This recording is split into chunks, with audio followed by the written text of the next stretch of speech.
kicks and hotties. Everybody gotta get down. Hey!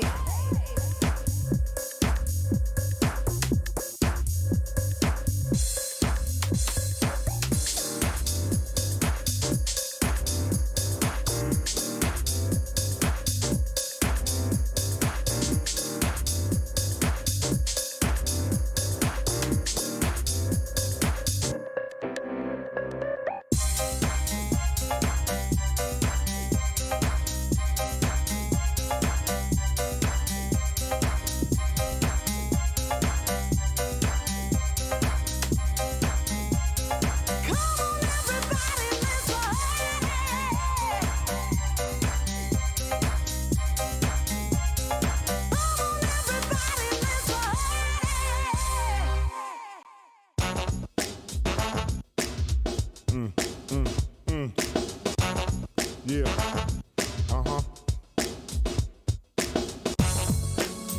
Come on, here we go. Make it funky. Woo.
and hotties.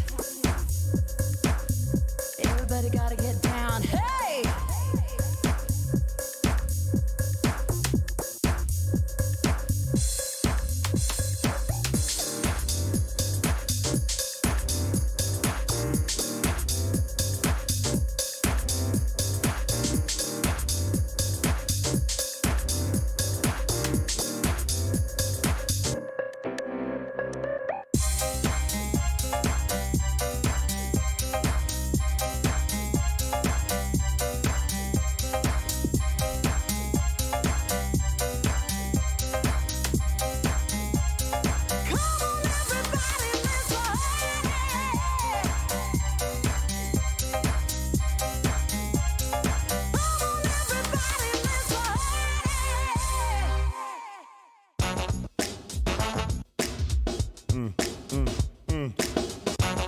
Yeah.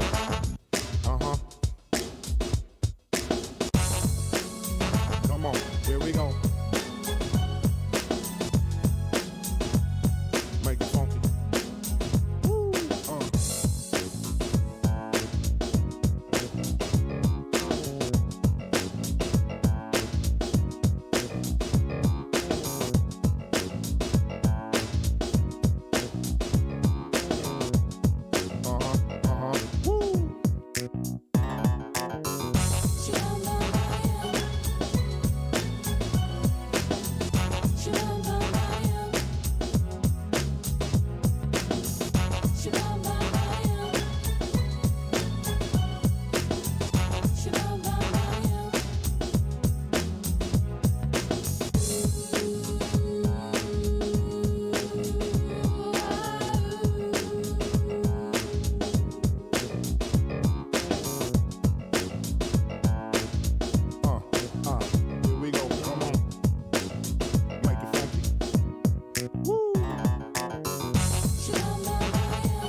Come on, right here, break it down now. Come on.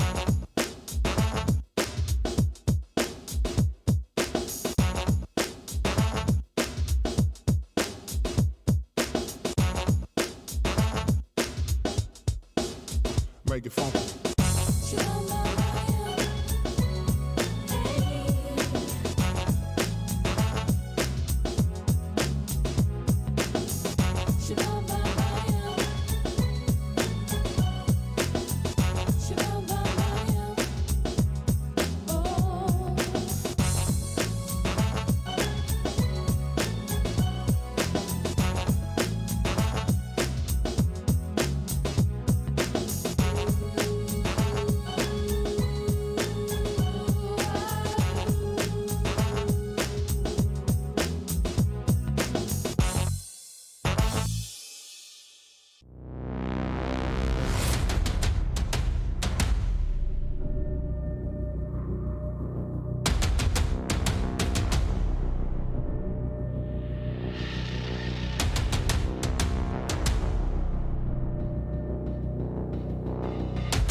much like that happened in the grand finals. It is not easy, ladies and gentlemen.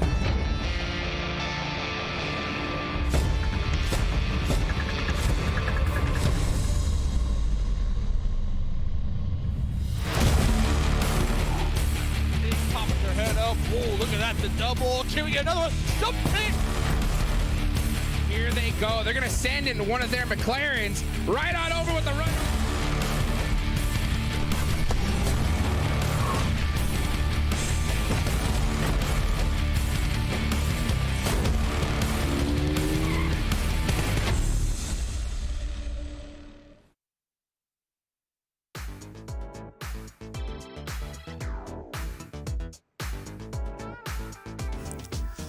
What's up, everybody? Welcome to the PUBG Mobile Pro League. Today's the last day of Super Weekend number 2. I'm your host, HTV the Erangel Specialist, bro. Let's get it going today. I'm hyped up. I'm pumped up. Let's bring in, of course, our amazing analysts for today. On the desk, we got none other than the 7 Worlds Gaming and Glitter Explosion. How are you guys feeling today, huh? Great. I'm feeling great too. I enjoyed that ranchero specialist there. Yeah, right? I like that. I'm looking forward to some strawberries. I was promised strawberries. Me too. I do remember something about strawberry nachos, if I'm not mistaken. Well, you know what? Go check your door right now. I'm just, okay. All right, let's, imagine, right? All right, well, of course, if you want to go ahead and get up to date on everything that's going on right now in the PUBG Mobile Pro League, make sure you guys are following the socials if you haven't done already. I don't know what the heck you're doing. You know, the PUBG Mobile Esports Twitter.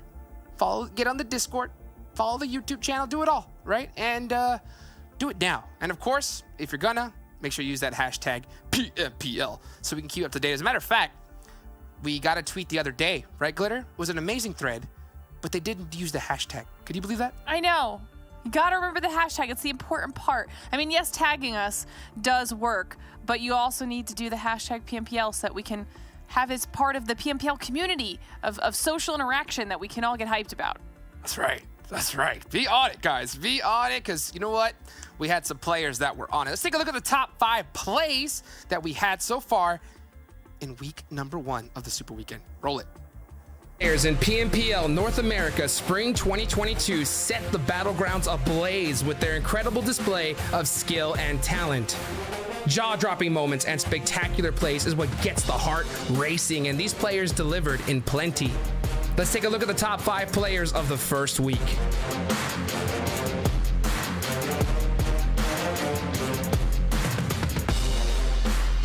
While everyone in the Panthers lifts their weight equally, there's something about Frady that hits different.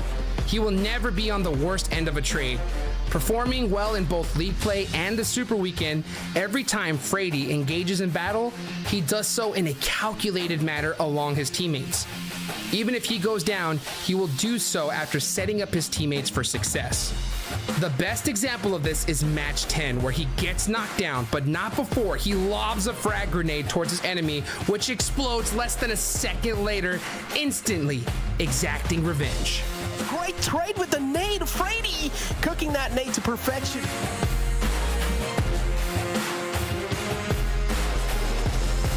QZ is not a player that you would want to pick up an aim duel against.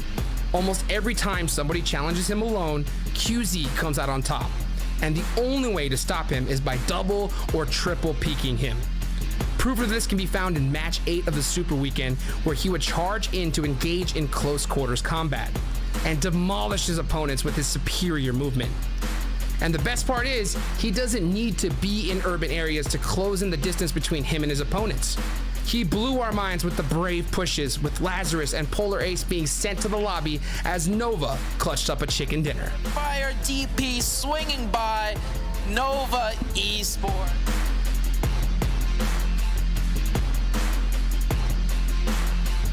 While Boring Protocol finished 8th in the Super Weekend, it was Spec's hard work that consistently added to the elimination tally of the team. The team built up the bounty on the basis of elimination points, as they were able to shed blood more frequently instead of playing for placement points. The most memorable performance from him was in Miramar, where he and Carnage went berserk. Spec held the hay bales like an anchor and sprayed down the Knights to win the game for his team. early. It's all down to Chico now. A spec. Wow. Oh, there we go.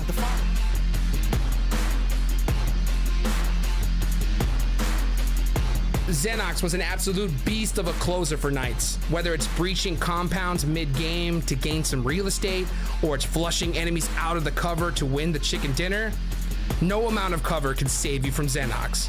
He started off the Super Weekend in style by helping his team win the first chicken dinner. Towards the end of the game, he used a combination of nades and firepower to wipe out Mezexis Esports and win that juicy chicken dinner. Zex is unparalleled. Final man's gonna fall on top too. And there we go, it's Knights. What a flawless win from them.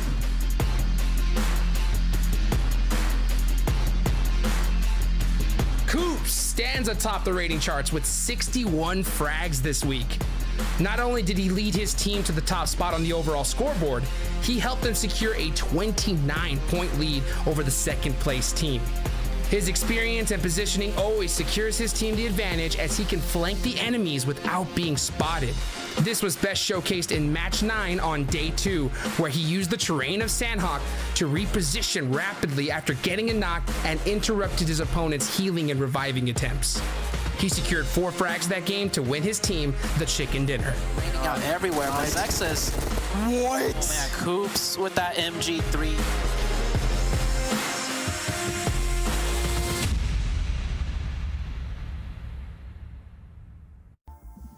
Whoo, man, dude, that reel had a whole bunch of Knights in it. And I'll tell you what, it's going to have a whole bunch more of it in the week 2 recap that we have. Because, oh, that Xenox play, if you guys were watching yesterday, was just beautiful. That's why you guys got to follow the Twitter as well, because it was on it. We got to see their perspective. Maybe, hopefully, soon we'll actually play. Oh, it's so good. But before we get into all that, I'm done reminiscing. Let's take a look, of course, at the overall that we have, so you guys can see where all these teams are stacking up right now. And you can see right here, boom, right up on top, 305 points. First team to break it is the Knights, Glitter. Don't ever stop reminiscing about that play, okay? Because we're going to talk about it for the rest of the season. And it's part of the reasons, it's one of the many reasons that we've got such a top-heavy overall right now. Nova, though, Nova being able, by the end of the day, having a very, very strong final game, putting themselves in second place, but that gap between Knights and Nova is just... It's huge right now. So we'll have to see if any of these teams are able to chip away at that as Panthers sneak in right behind Nova, Lazarus, HQA. WallStreetBets has been consistently holding on to this spot on this first page for quite some time, but you do see that that is the first place or the next place where you start getting those gaps in points, and then we move on to the second page, and we'll just go straight down to the bottom because 7, your favorite part has to be the fact that Dope is already in 16th place. You're absolutely right. And you know what? Dope is going to be hunting down that 15th place, just like HTV Esports. Yeah, we talked about it earlier, Glitter. I really think at the end of the day, HTV Esports is more than likely going to end up in 16th place. If for some reason they don't, oh my gosh, hopefully we just don't curse them like that, because they're only 3 points and I would say 4 points away from that 16th place. You can do it. I believe in you. I mean, all I gotta do is get, what, like a top 10 finish in at least 4 games, and they break it? So, I mean, they should be able to, right? But Dope, they did make that 16th place, which is great, but 15th, right? That's gotta be up on their eyes, right? So, Execute is that next squad. They're not playing at all this tournament, so they're not getting any points, at least this in this Super Weekend here today. So, it's up to Dope to really press past them. So why don't we go ahead and take a look, of course, at their stat comparison here, and why don't you give us a little bit of a breakdown here, Seven? See, the interesting part is once we see those stats, it's pretty much identical. Damage, yes, Execute is leading in damage. As Hajis just mentioned, Execute is not playing this Super Weekend, but they did play on Super Weekend 1. That's why you have them on that leaderboard. When you go to average placements, they actually are identical. Now, the main difference comes down to average ilms, and Execute's currently being able to out-ilm Dope Esports. The interesting part, though, is I went into the stats and I actually look at average points total. Okay. And right now, Dope Esports is actually outperforming Execute. So if they continue on this path, they have gotten a chicken dinner. Execute was not able to get a chicken dinner during their Super Weekend. If they continue on this path, they would more than likely pass them, which is going to make league play even more awesome. So I'm hoping it happens. I see. Man, that was a big chicken dinner too. What was it, like 12 kills? I mean, they crushed it. So hopefully we could see something like that today from them, and that'll really launch them into the next stages here. But another team, of course, is HTV, right? They're the ones right below them, and they got to go ahead and catch B-Town, the other team that Seven had on his to-watch list, right? So why don't we do a little bit of comparison of them as well, so everybody gets to see what can these squads do to push away from the bottom. Remember, it's top 16 that move on over to the finals. Glitter, right? What do you think when it comes to B-Town versus HTV? Yeah, I mean, obviously you hear us talking about it too, right? Because they are only 3 points away right now from where B-Town is on that overall leaderboard, B-Town now having fallen down and being right above them. So that should be achievable. And when you look once again at just how similar some of these stats are, I mean, yeah, B-Town is leading in the damage and in the elims, but not by an overwhelming amount, and the survival time for HTV is higher, which means that on average, in theory, they should be getting a couple more points, even if their average their placement is the same. They should be able to have more opportunities to get an extra elim here and there, and they're the ones playing. HTV is the one playing, so we're obviously keeping our eyes on them. Their goal is to at least get above B-Town and then try and start chasing down Execute in the same way that Dope Esports will be. Yeah, they shouldn't have any problem passing up B-Town today. A couple little points here and there, and they're going to be able to get it done. But see, we got to talk, of course, about the teams that have been able to get it done this entire tournament. And who else can we talk about besides the Knights and Nova? These guys are obviously, I think, the two big titans here today. XSET, I'm kind of wondering where these guys are at. But you know what? When it comes to these squads, these have been the big performers here, right? Nova in third, what was that? Yeah. They're right below the Knights here, and boy, only 50 points. So should be some big action coming up from these two squads, Seven. It definitely will be, and they're actually separated by 50 points. But right now, by the way, these are the stats for this Super Weekend number 2. And you can see Nova has been out fragging Knights, which is a completely different turn of events here for Nova, and I'm enjoying this of what we're seeing out of this team. Now, interesting stuff with Knights, as we do look at the stats right there on your screen. Knights have been able to get better average placement than Nova, with the 7th place average so far this Super Weekend. Nova has been getting an 8th place average, but Nova over 11 elims, and I think that is a huge thing right now, Glitter, because this was a team that for the longest time they kind of depended on just one player, and then all of a sudden with Nova we started seeing a duo. We started seeing QC, we saw Kindness at first, and then it kind of switched to Shifan, and I'm pretty sure in a little bit not to spoil it all for you, but in a little bit you'll see just how much this team has performed in just fragging power. Now let's go back to the Knights. With the Knights, it was kind of like the same story. You used to rely so much on Coops. Here on this second Super Weekend, we're now starting to see all of the other top players starting to perform. I'm talking about Xenox. You heard us talk about that 1v4, amazing 1v4, as you're seeing it right now on your screen. And not just that, Tensa was also able to clutch up on 1v1s yesterday and help the teammate get a chicken dinner as well. Overall, I feel like this team's right now, they're starting to fix those mistakes. And if you hear us say they're having a bad weekend, it's because now we have them in a completely different category than some of the other teams. Now we have them at a championship caliber category. So that's why, if you hear us say, and I know it kind of sounds crazy to say it sometimes too, Glitter, this team is not having a great Super Weekend. We expect a lot more now out of these teams. We do, and we were talking about that even just kind of coming in today, because we keep being pretty hard on them, right? If they have a bad day, fair. We set that bar very high because they've proven time and time again that they can meet it. So now it's like we're the extra tough love because we know they're capable of just so much. Yeah, I mean, I'm glad you explained it, right? It's definitely an asterisk on their bad day, but at the end of the day, we are looking even further, right? We're looking on the global stage. That's what this tournament's all about, is to see which teams are going to represent North America, right? So we're going to be hypercritical on these squads because we need them to get there, and we need them to put in work, because last time, they didn't make it. So a lot to write on, a lot to watch here, right?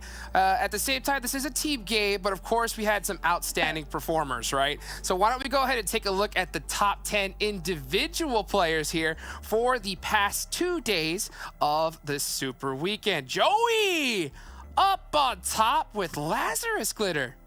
very excited about this because this is all sorts of crazy when we start really talking about some of these stats for some of these players. So first of all, obviously, like you're saying, Joey on top. And honestly, after what we saw yesterday with Lazarus's performance, I'm not even that surprised. He was constantly in a position where he was the last one alive for the squad, and he had such a solid day. So look at the survival time.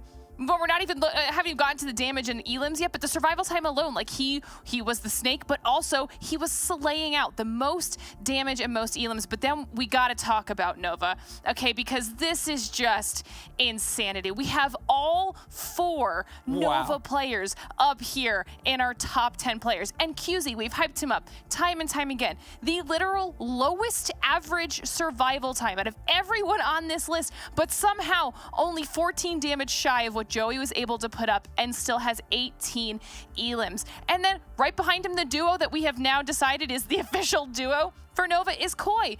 I mean, and then not even all the way down at the bottom, you still have Kindness and Shifan right there at 6th and 7th. I mean, yes, we get 19E, WallStreetBets. We have 4 bros up there. We have individual players that we've gotten a chance to talk about quite a few times, but the fact that you get all 4 of Nova on the top 10 players list is just crazy.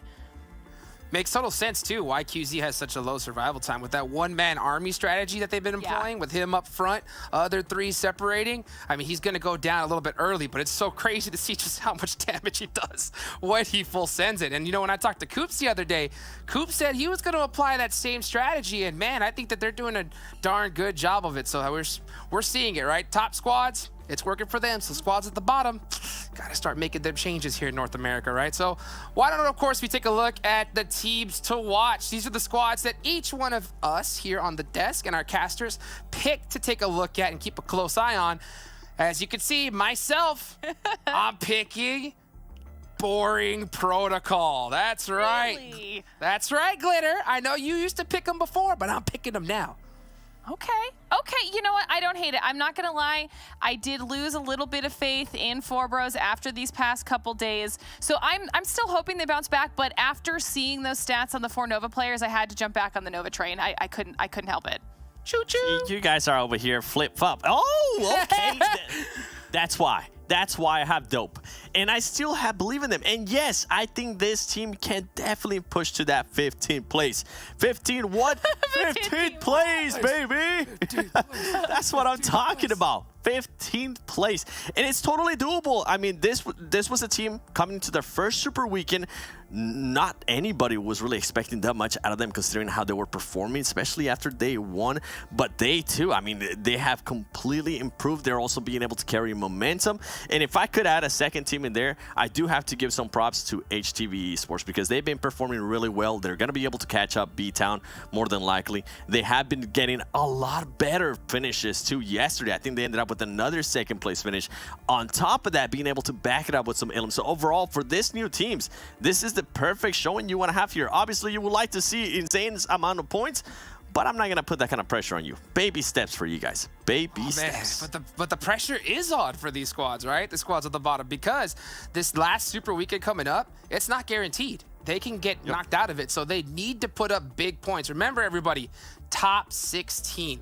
That is what's going to be moving on to the finals. So if they want to make sure that their ticket is punched, they got to put up some big numbers here just to be safe.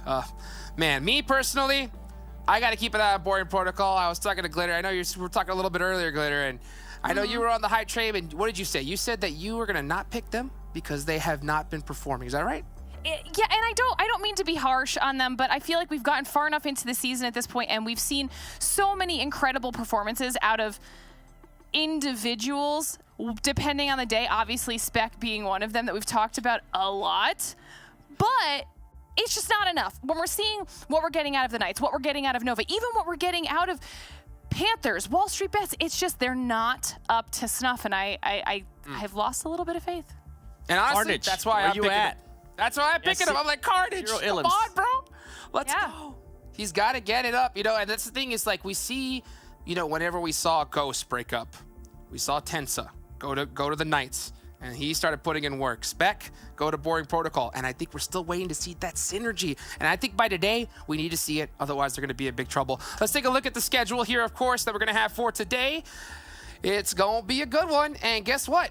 it's the same, right? The same maps that we've been playing all Super Weekend long. And man, today's gonna be a big day. Last day of this Super Weekend 7. You got anything anything special that you predict is gonna happen here today? Yes, I want a QC versus Cubs finish 1v1. Ooh, Maybe the last really? Erangel for the first place spot of Super Weekend overall. We already had one of the best finales between those two teams. Listen, I'm just trying to have that excitement again. Or 1v4s. I mean, I'm not mad at those. That's true. I mean, I can't wait to see who the MVP is going to be, man. You know, especially when you see the legend himself, Joey, putting in work from Lazarus. But hey, guys, I can hear the plane going, man. We're about to get number 1 started here for today. So, guys, thank you so much here for joining me. Of course, Glitter7. You know, you guys got to go and follow these guys if you haven't. Best in the biz. And, of course, you got to bring 2 more legends in for our game number 1. And these are going to be our casters here for the first couple games. We got Necro and Span Cargo. What are y'all's predictions? Y'all let them know, and I'll see you at the end of it. Okay, thank you, Hot Jukes. Of course, I went on ahead and continued to go with Floor Burrows because, I mean, they ended up getting a chicken dinner yesterday, and I have a feeling that they might be able to go on ahead and keep that momentum going today. At least that is the hope. They need to go on ahead and get a couple more points, so I'm just going to go on ahead, stay strong, stick with them. How about you, Necro? Well, I mean, look, Knights is my pick. That's the team that I'm always going to be watching out for inside this entire PMPL. But if you ask me for this game, which team's going to win, I feel like the Panthers are going to kick things off pretty well. Okay. Well, it looks like we are going to have to keep our eye on a couple of teams. Of course, every single match, every single game matters at this point. I mean, the second Super Weekend, this is the last day to gain those points for the second Super Weekend. And then, of course, there's only going to be 1 left, and teams are going to go on ahead and have to restart, actually. They're going to have to restart trying to get into the Super Weekend again if they want to continue to get these points. And that is not always guaranteed. So we have to see how many more points these teams are going to be able to collect. And then, of course, tomorrow we're just going to be able to jump right on into that league play and see who's going to be able to carry that momentum and be able to qualify once again to the Super Weekend. Yeah, I mean, talk about the momentum, though. I mean, some of the teams in the lobby, they're currently looking really good, right? I mean, Knights is one of those teams at this point that don't even need the momentum to work with. They're already in the top 3, and that's all you really need if you're Knights. Nova, too, is one of those teams that has been doing so freaking good, and a lot of analysts, I mean, I think so 2 of the analysts actually picked or went with Nova, Zute and Glitter. Now, Zute is well known for cursing teams, and then Glitter is considered to be a lucky charm for the team. So I don't know how this is going to work now. Yeah, we're going to have to wait and see, I guess. It does look like our first circle is going to pop, though. Kind of going for that 50-50 on the northern side and southern side of that river. So you're right. I think that's going to create a pretty interesting dynamic. Usually, you know, you see those teams kind of going ahead and commit to either side, or maybe those people are going to be safe around that river. It'll be interesting to see if that river is going to come more into play later on. But we can see otherwise a lot of people kind of able to spread out. Looks like some members of Mezexis are kind of split down there around farm. One of them closer to XSET, the other's closer to Nova. They have to be a little bit careful in that area. And definitely a lot more teams decide to kind of stay in the plane for the later half of the plane path. So that means the majority of the teams at this point are inside zone. Ooh, and XSET actually losing the first player. I think that was to the solo of Mezexis there. Everybody's now driving down there. Well, I mean, you got to win your ones, and somewhere down line, Mezexis, they're already off to a great start, taking out one of the players from XSET. Now XSET, they're down to a 3-man squad. HQA 2 all the way in top right towards Kamishki and Stalber. HQA, they just want to stay out of harm's way, taking things quite slow. But on the other hand, they also get a nice trade onto the players of Mezexis, and now they're going to be on an equal page, as both the teams are going to have 3 players up. I really do want to see the fight, how things are going to look like, because, man, that XSET and Mezexis fight looks pretty interesting. Yeah, it looks like at this point they were able to kind of separate from each other, but of course we do know that both sides kind of lost a singular player. At least both of them were able to keep 3 members up, because that means they should be able to continue to play the rest of this game a little bit more normal. Looks like Spec there is destroying his enemies, taking some shots at the ground, you know, just warming up here as his team, Boarding Protocol, looting up in the center of this map inside of Pachinki. they're going to have a pretty nice rotation. Not too far away are a couple of teams that we're definitely keeping an eye on. We got Four Bros down to their southern side, Dope over to their west, and Nova down to the south. So quite a few people surrounding this Pachinki area. And here we go. We're finally taking a look at one of the teams that got in this early fight. This is Mezexis. They did already lose out on Yahir in that fight against XSET. But like I said, at least they were both able to kind of retain the majority of their members. Oh, man. Now we're here to just ask these teams, are you guys okay? Because you guys lost a player. But yeah, 62 players already in the lobby. The first 2 players have already been taken out. We did see one of the players from XSET got taken out, and then Mezexis 2 just followed it up. Dope as well is one of those teams that really need to get in the top 15 in the Super Weekend. If they're not going to be able to do so, then there's going to be a lot of trouble for Dope. They were able to secure 1 chicken dinner yesterday on the map of Erangel. If you remember, it kind of ended on the off side of military base, on the left side. And that's the same game where Xenox got a 1-on-4 clutch against Four Bros. Okay, so it's a lot to look forward to in this one. Yeah, Four Bros, Dope, and then Knights were able to grab 2 chickens, and the Nova got a chicken. So I think we're keeping an eye on a really good amount of teams here. Each of them are obviously able to go on ahead and succeed, getting that winner chicken dinner, that first place with a decent amount of kills. At this point, I guess I am kind of curious if any other teams are really going to be stepping up in this Super Week, because this is the last time. Oh, and this is the fight that we actually went on and missed. So it looks like Killswitch found himself in a 2v1. He will go down. Yahir was alive in that clip. He got that kill. So it looks like XSET was able to get a little bit of revenge in getting the elimination onto the person that took out their teammate. But definitely not the best start, but not the worst. Yeah. So like I said, that's all you can kind of hope for. I mean, it's like already starting off handicapped in the lobby, both these teams. Things are not going to be looking that great for the upcoming future in this game. The Panthers too, kind of changing their drop spot. Now we know Panthers, they like to drop all the way in the south in the military base, but now they've changed, or at least improvised, their drop spot towards Georgopol City, because the plane path wasn't really supporting the military base, so might as well just try and improvise on the last second. But this also shows a team, the amount of research that is being done from these side of Panthers. And they knew somewhere down the line that the Georgopol apartments or the Georgopol City area is pretty much uncontested. So the Panthers knew that is one of those spots they can go for at the last second if things do really go south for them. And then, well, there you go. They just got that free city for them. Now the Panthers are going to be looking pretty comfortable.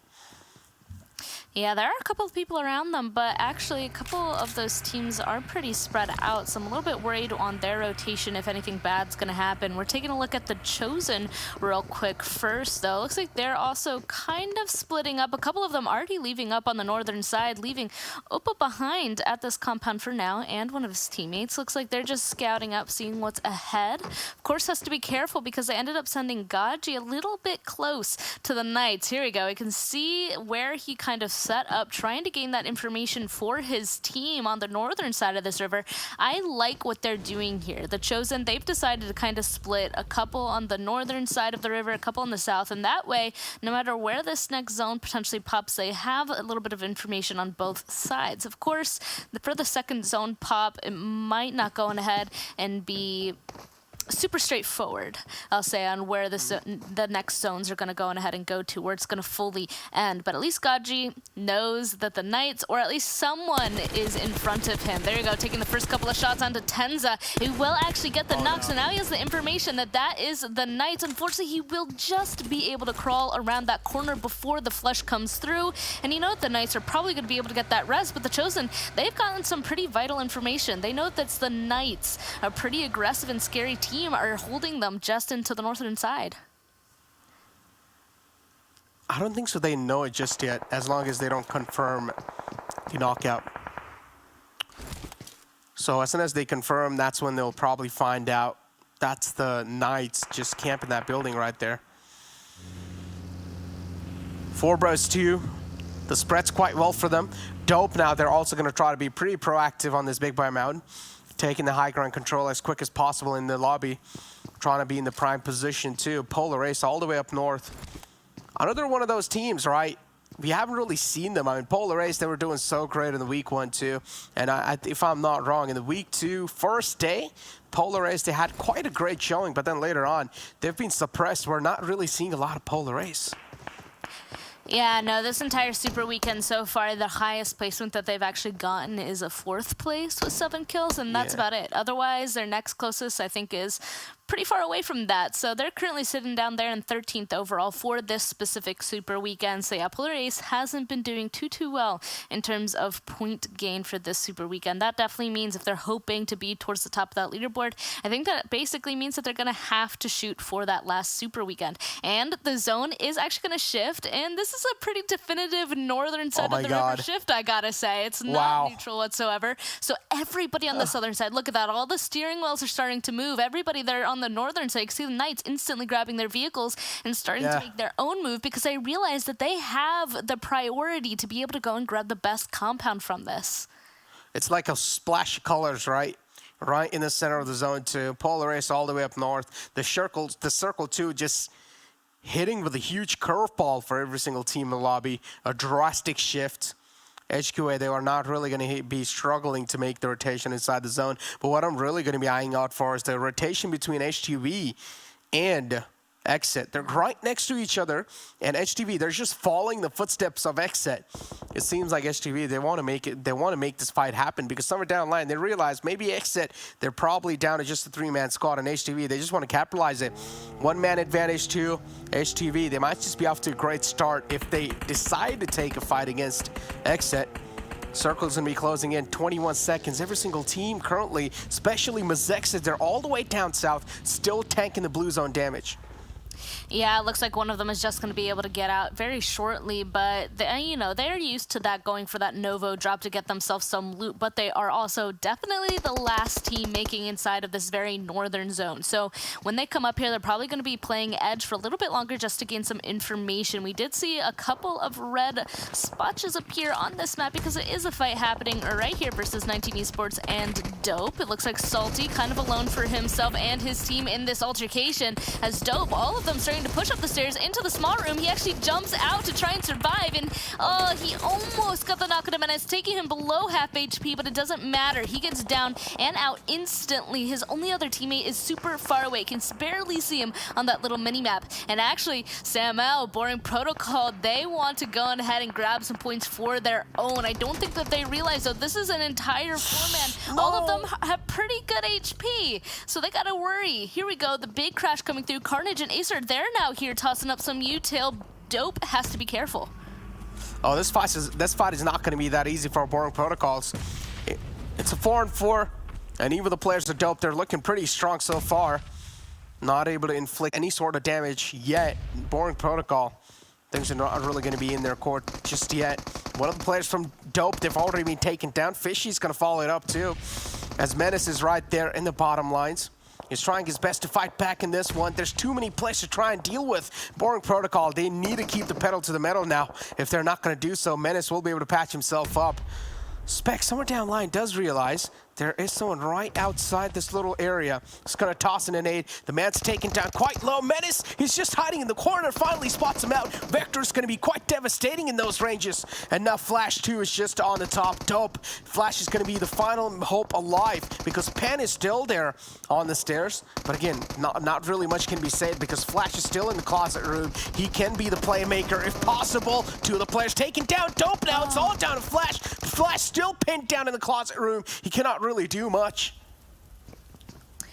That was hard. That was a hard 2v4, but Boring Protocol will come out on top. I gotta say, I think Dope was a little bit too spread apart inside of that compound there. Able to kind of take a couple of like 2v1 situations that got a couple of them down, and that is an unfortunate situation. Didn't have enough time to get a res onto one of their teammates as well. Of course, that fight took a little bit of time away from everything else, and we can see that the next zone has actually shifted once again, pulling a little bit down, and there's actually a fight between the Knights and Nova. Taking a look at that, looks like it was Nova that loses at least one of their members in that altercation, but the rest of them might just be able to get away. Not quite sure what else is happening down there, but again, everybody trying to rotate and find themselves a good spot to play out of this. Boring Protocol, they still are 3 strong, so they're going to be able to make that nice rotation in shortly. And look at Lazarus, man. Oh, no. Lazarus straight up ramming their vehicles in the compound of XSET. This gas station XSET, they currently own it, but I'm pretty sure in a split second they're not going to anymore. JV in the outskirts has the EMP to back him up in the close range. This weapon can prove to be pretty damaging, but Lazarus, they're able to reply back pretty well. Polo G right here too is going to try and find a great reply, but XSET, they still somehow wipe out the entire existence of Lazarus. Oh my god, XSET. Well, I'm pretty sure you're going to be happy.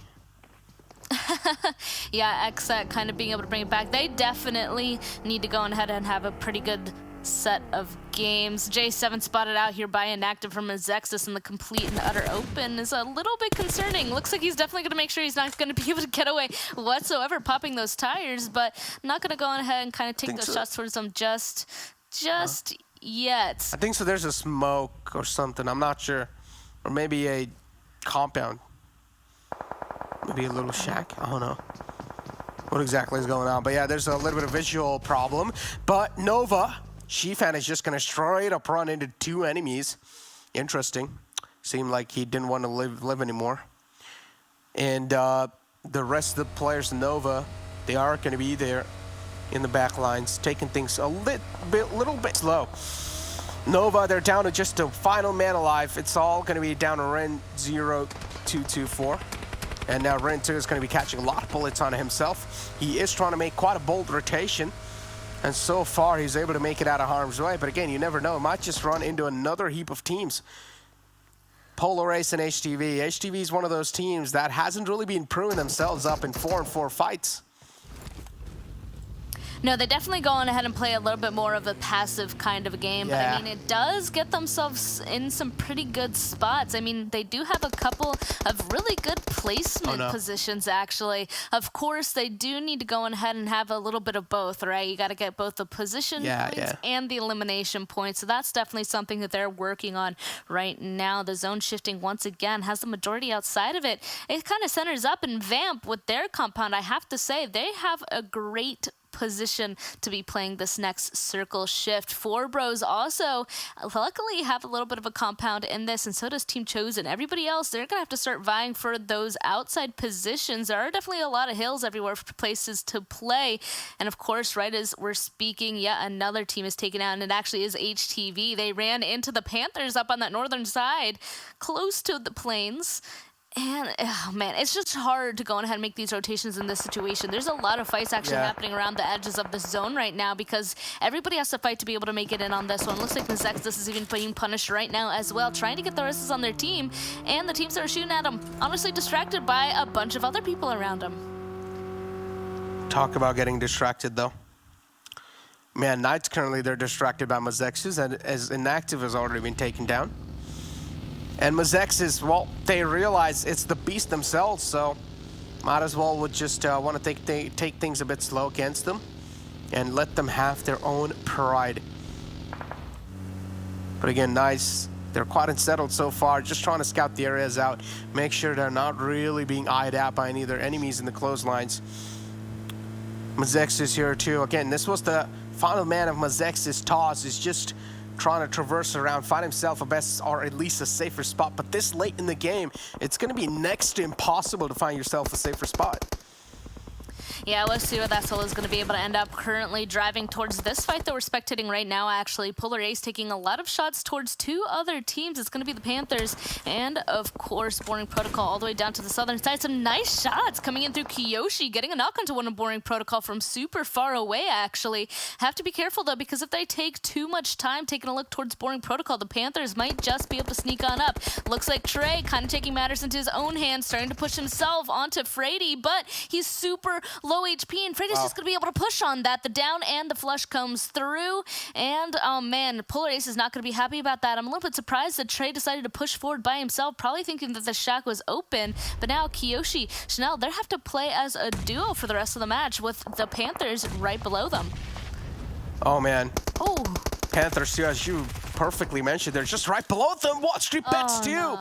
An easy cleanup against the players of XSET. Call them the cleanup crew, man. That was just a blink of an eye, and the entire XSET was just down and dusted. And then Boring Protocols as well, just taking a bit of shots on the players of Polar Ace. Too many angles to try and watch out from. As Toss 2 is not going to try and knock on their doors. What a nade from Toss. Nice. Easily takes down one of the members of Polar Ace. Now it's all down to another final man alive. Kiyoshi, all the burden on his shoulders. All eyes on that man now. Will need to try and make some star plays happen to save his team from this death situation. Toss, more like toss. Okay, no, I'm done. But it does look like, unfortunately, the Polar Ace will go down. Kiyoshi was spotted out because he got a good nade. Okay, done with that jokes, though. Toss is still alive. There is an entire 3-man down below him, but he has enough of a ridge that I don't think that the Panthers are going to be spectating or focusing on him whatsoever. They were taking some shots at Boring Protocol right below them a while ago, though, so that might be their next area of focus. The zone shifting away from them is also going to have to be something that is on their mind, because they're one of the furthest teams away from this, and if you take a look at that zone, it is not a good one. It is very much on flat ground with a very open road down the middle of it. Only 4Bros has some semblance of cover in that compound, but otherwise everything's pretty much out in the open. Where WallStreetBets are all the way down to the southern side is good. There is some force to the north, but that's about it.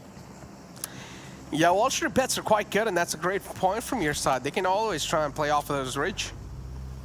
Unless if there's going to be one of those teams that will still be flanking, but we know exactly in the map there's no one currently flanking the players of WallStreetBets, so they're going to be out of harm's way. Vamp over here, they do spot out the player of HQA, making that crucial rotation. And this is going to be quite critical for HQA too, to just decide their fate in the future games. Toss taking quite a lot of shots and also catching a couple of bullets on himself.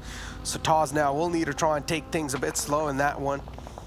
Panthers too, just straight up booking it inside the zone, barely on the edge of the circle too, but it's Vamp now taking a dig on the enemy hills right there. Nicole's taken down. Ooh. Okay, HQA, I love their proactivity right when they drove down. One of them already had a smoke prep, so this is their current cover. Sutpig did go down, but Sunny Pig and Cake Pig looks like they're able to get a trade onto Stevo. Hopefully they'll be able to protect the rest of their team now as WallStreetBets are starting to swoop on in. A fight happening just up to the northern side as well. King Pig, there we go, starting to take some even more shots towards Stevo, trying to get that flush or maybe make sure that Nemesis does not get that res. A couple of nades being tossed over there. It looks like it will work. Stevo gets flushed out. Nemesis does get knocked. He's going to go ahead and toss yet another one. Unfortunately, both Draco and 24K just a little bit too far to the southern side to really be able to help out his team. But now in the open, they do have some cover down on the southern side, but it's not looking too good. There we go, a couple more shots inside of that smoke. There's so many fights happening on the northern side as well that at this point, 9 teams alive. That's going to be cut down at least a couple more teams very shortly. The Chosen, there you go, goes out as well. WallStreetBets, here they come back trying to take that fight to HQA. Look at the circle, man. At this point, we're just hearing so many gunshots just going. Boring Protocol 2, we're in the back, and now Vamp, they're just falling on top. It's all down to Swins, the final man up for the side of Vamp 2. On the other hand, there's another fight panning out between HQA and the players of WallStreetBets. Oh, so many fights, so many bodies hitting the deck this late in the game. As Boring Protocol 2, they've got 2 players down. Carnage is still trying to crawl back to safety, but he's also exposed at the same time. So the frag will be confirmed by 19 Esports. Look at Rad right here. He's just a little rat inside this house, or inside the little shack. Nemesis will get the confirmation on the players of HQA too. WallStreetBets so far, so good. Yeah, looks like Swin's now the last one up for Vamp as well. Just trying to hide out at a little buggy right there as Boring Protocol are still taking the rest of the fight with the Panthers. So have to keep an eye on him, see if he's going to be able to survive longer. As Boring Protocol, they're now starting to make the move. They weren't inside zone. They know that there's enemies down to their south, and they're going to try and take the fight to them. It does look like 19 Esports also spotted him out. Alucard helping out in that situation. The Panthers now eliminated. 6 teams are left. The Knights kind of stuck on a little ridge up to the northern side of 4Bros here.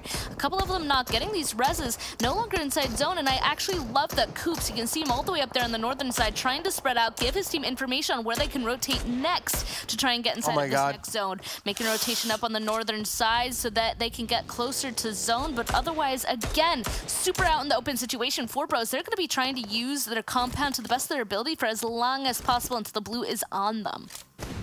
The blue is on them, and WallStreetBets too. They're trying to get the res back up on the fallen man. 3 players are up for WallStreetBets. they are able to get the reset through. And man, Knights, it seems like they're going to be the unstoppable force in this game. Again, they're looking to kick things off on a great note. What a nade! It's also going to take down Rat so low.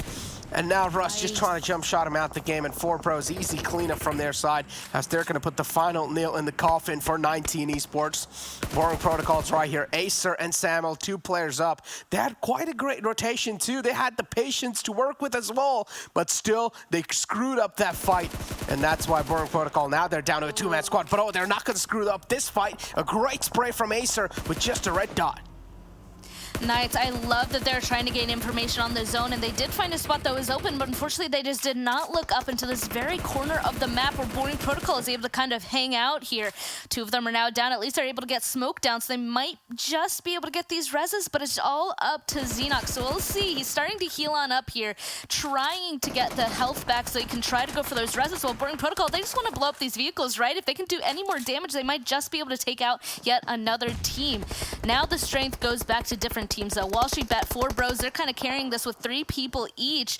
And the Knights, I don't know, they only have 2 people left, but it does look like they might just be able to secure third as Boring Protocol does in fact get eliminated. WallStreetBet's honestly spreading out on the southern side. They're in charge of all of this, and I like that they've decided to spread out, take control of this entire zone, because they'll be able to see everything inside. As for 4Bros, they're kind of coming in on the edge. They might start taking this next fight with WallStreetBets, and the Knights, they could take this as their advantage. Since they're up on the northern side, don't have to move as much, they might be able to third-party this fight that's going to happen on Oh my god, the circle is going to shift on top of the players, the Knights, and now the game is there to lose. Even though they only have 2 players, Knights, the given skill set these players have, I'm expecting them to just mow down the entire lobby. Because they have to circle, all they need to do is just hold the players off at bay, because every single player will need to now expose themselves to try and make it in. Nate's tossed in from the side of WallStreetBets, not really finding that sweet mark. And looking Knights, just trying to be proactive, trying to position themselves pretty well. Xenox finds a nice kill. 4Pros already the opening founds. Now 4Pros, they're down to a 2-man squad. It's a 2-on-3-on-2 situation. Knights with 2 players as well. And 3 players on the side of WallStreetBets. WallStreetBets so far, they're looking really strong, and they're looking to charge on in against the players of 4Pros.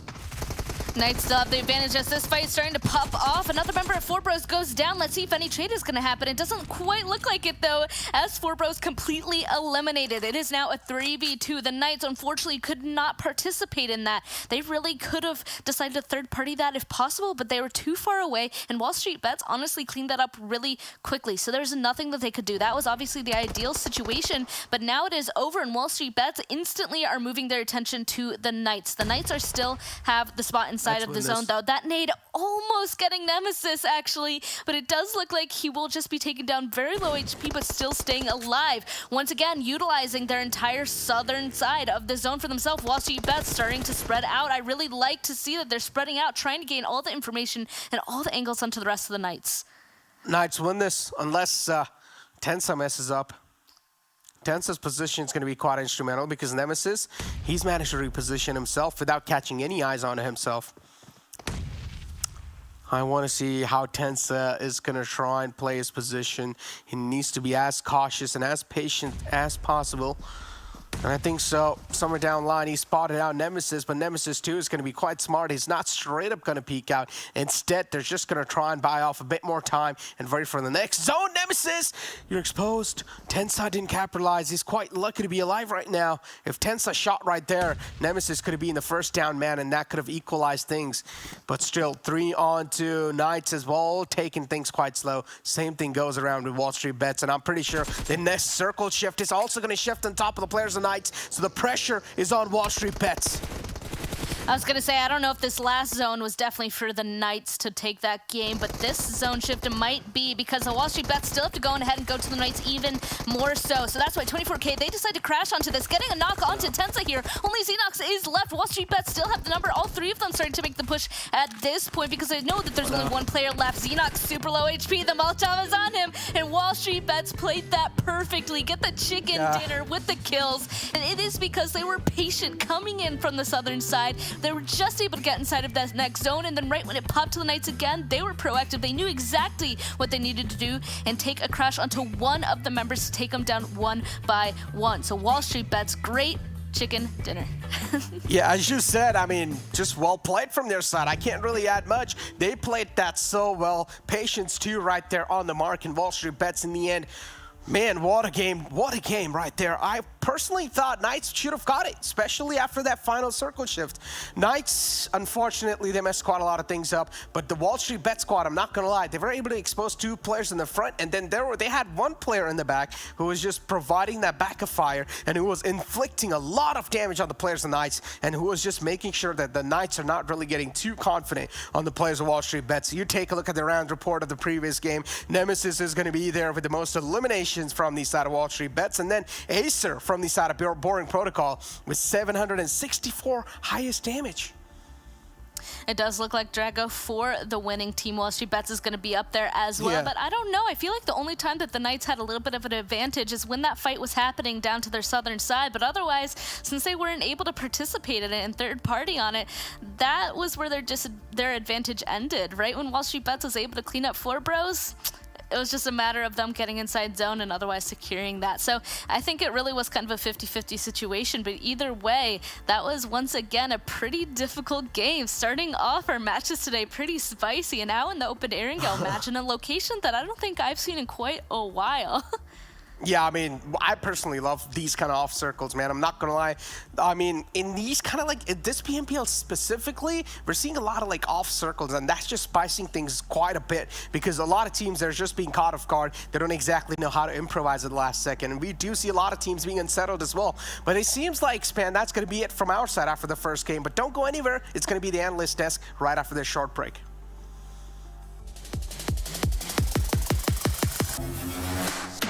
Choosing the right grips in PUBG Mobile. There are a total of 6 grips in the game, each with its own pros and cons. Let's start with the vertical grip. As the name suggests, it helps you control the recoil of the gun by reducing its upward kick. We have the angled foregrip for you, which reduces the left-right movement whilst shooting. Then again, it won't be of any help to control the vertical recoil. Thus, players who use gyroscopes to control recoil, they receive significant benefits from it. Now, half grip is the one that functions like an all-rounder by reducing both the vertical and horizontal recoil up to an extent. It doesn't equal a vertical or an angled grip combined, but as the name suggests, it brings down the overall recoil by a small factor. Although the half grip may sound perfect, it also comes with the downside of reducing the overall stability of the gun. Light grip, on the other hand, is the counterpart of half grip, which doesn't help with recoil control, but greatly increases the stability of the gun.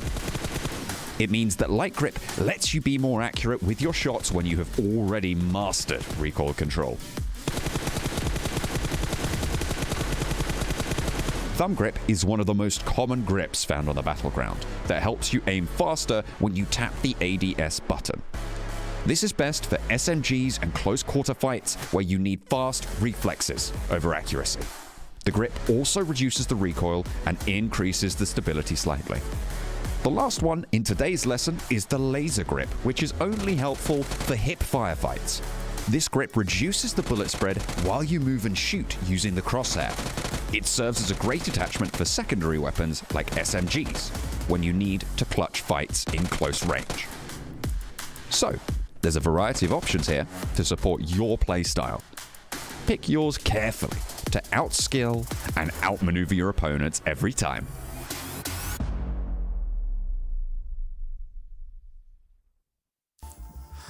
Woo! What's up, everybody? We're back. Game number 1 is in the books, and the Knights ended up winning it. Thank you guys for watching. Of course, we got to give a huge shout out to Monster Energy, our official energy drink partner. Let's go ahead and bring Seven and Glitter back on in here into the studio. Guys, the Knights won it. The Knights won it. You're going to confuse people, man. Yeah. Right? I gotta do it just only because, right, they have been just putting up ridiculous amount of points. I know they got close, but WallStreetBets, of course, end up getting that chicken dinner towards the end there. Let's go ahead and pull up our map ranking so you guys can take a look at the scoreboard here. Let's go ahead and bring it on up, and as you can see here, 28 points, 13 elims, 9 kills there for the Knights. Glitter. There's a lot of good that has happened here. Okay, first of all, 13 Elim chicken dinner for WallStreetBets is huge. They, like I said at the beginning of the show, looking at the overall, they've been very consistent, keeping themselves in a top 6 spot. This is a performance they needed, though, because they really kind of fell off a little bit yesterday, but we'll talk about that in a little bit. Knights, once again, and this is a good performance, and at this point, which is expected of the Knights. I mean, 9 Elims, there was a point where I thought maybe they could win the 2v3. WallStreetBets does come out on top, but I think I'm most excited for 3rd place. Maybe you are their good luck charm, Jukes, because boring protocol, 9 Elims, 8 placement points. Where has this been the entire Super Weekend, 7? Where has they been? And as we go here towards the 2nd page, oh man, this is not how I wanted them to start the day, okay? No Esports, they went up and fought. Boring protocol. We'll actually get a chance to see that again. They were able to gather at least 2 Elim points, which is good for them. And if we keep going down there, we saw Nova Esports too, and I think you noticed too, Glitter, they're actually playing Ren, which we have not seen much of Ren. I got a chance to talk with Shiva, and he said that the reason why he wasn't playing that much is because he was busy with school. So it's good to see that Ren is back here. Remember, this was one of the best players of the last PMPL North America too. So good to see him get some action again. And if we go down even more, I mean, HTV Esports, 0 points. Lazarus, 0 points. Like those were actually some surprises, especially for Lazarus, and especially the way they've been performing this Super Weekend. Yeah, I mean, I do agree it's good to see Rin, but this first Nova performance out of the gate was the opposite of what we're hoping for. And listen, I don't want to blame Zute this early on, but he also did pick Nova with me for the day, and I'm getting a little bit worried that the curse might be stronger than my good luck, so we'll have to see how that goes for the rest of the day. But I have all the faith in both Zute and Nova, so we'll bring it back, okay? We'll bring it back. But Frady, actually, Frady was a player that I didn't even get a chance to talk about in those top 10 overall players for this Super Weekend. The only player up there for Panthers, and he's someone that we got a chance to talk about yesterday as well. Really, really stepping up for the squad. He really has, because remember, for the Panthers, it used to be Poppy for the longest time. And what's interesting to me, too, is that, I mean, when we saw the overall, the Panthers, even though they have been super quiet, right? We don't have the Panthers right quite at the category that we have the teams of Knights and Nova Esports. But if they can continue on this trend, I mean, at some point, we're going to have to rethink that, Glitter. We might have to put him in that category, too. I would not be mad about it, okay? I will be fine with that. And then we also saw Forbros on there. Forbros having a really, really good performance for themselves. There was a chance where, you know, they could have potentially taken it in those final moments of the game, but WallStreetBets was just ready to play spoiler. And I know when you love when that happens, Seven, is that role combined with WallStreetBets, it has to be a dream for you. Oh, and this is the top players for the match, and it's actually Drago. I heard you say that, Jukes. Oh, it's looking good, man. 730 damage, 5 kills. I mean, right there towards the end, I really like to see WallStreetBets synergy. That Molotov, not taking any risks. I mean, it makes sense after that 1v4 we saw from Sanhok yesterday. Is this the first time I'm realizing that 10 Spec have the same pose, Seven? Yep. Oh, that's why they should have been in the same team too. Just saying, just putting that out there. But going with Drago, I mean, this was a player from WallStreetBets that was performing the best out of last PMPL. It's good to see him still being able to perform. It's good to see him still being able to improve on his skill. But as Hajix mentioned, WallStreetBets, the connection that they had there on the last one, we were questioning because we have seen teams choke at the end, even though they have the advantage in numbers. They played that up perfectly. 24K decided to, instead of going by himself, he decided to go back, loop around in the buggy, and give him a different sight. And then on top of that, he had his teammate already placed in a position where he will be able to third party and get that angle on the other player from Knights. Overall, great finish there by WallStreetBets. Beautifully done. Beautifully done. You can't take any risks at this stage, right? You got to be able to execute it perfectly. They didn't take any risks and got the chicken dinner, and that's one that they needed. And we're going to hopefully see them kind of progress through these leaderboards. Another team that I'm keeping an eye on, of course, the team I picked, Boring Protocol, right? The squad coming in hot, man. The Zute curse, maybe it's ridiculously strong. I mean, what did Nova have yesterday at the end of the day? Like, what, 60 killed chicken dinner? And Glitter picked them, and they did bad. But I picked Boring Protocol, and then they begin to rise. Look at this beautiful play between them and Dope Esports here, Seven. They definitely did, and I think with Dope Esports here, I think they were caught off guard, man. I don't think they were expecting anything of this to happen because you can see them just not moving at all. Usually, once we get to this point, you expect at least to see 2 players moving, trying to set themselves up. Fishy just staying in that same location. He was prone to get naded with that Fishy. Hopefully you're able to kind of just keep that in mind in the future. If you do move, if they do see those footsteps, you are going to get smacked. And I love what Boring Protocol did here. They didn't send just everything one by one. They waited out. They were patient. They wanted to see how everybody was going to be reacting to those nades that they were throwing. And once they actually got 2 players down, right here, Glitter, is when they just full send it, but it almost backfired.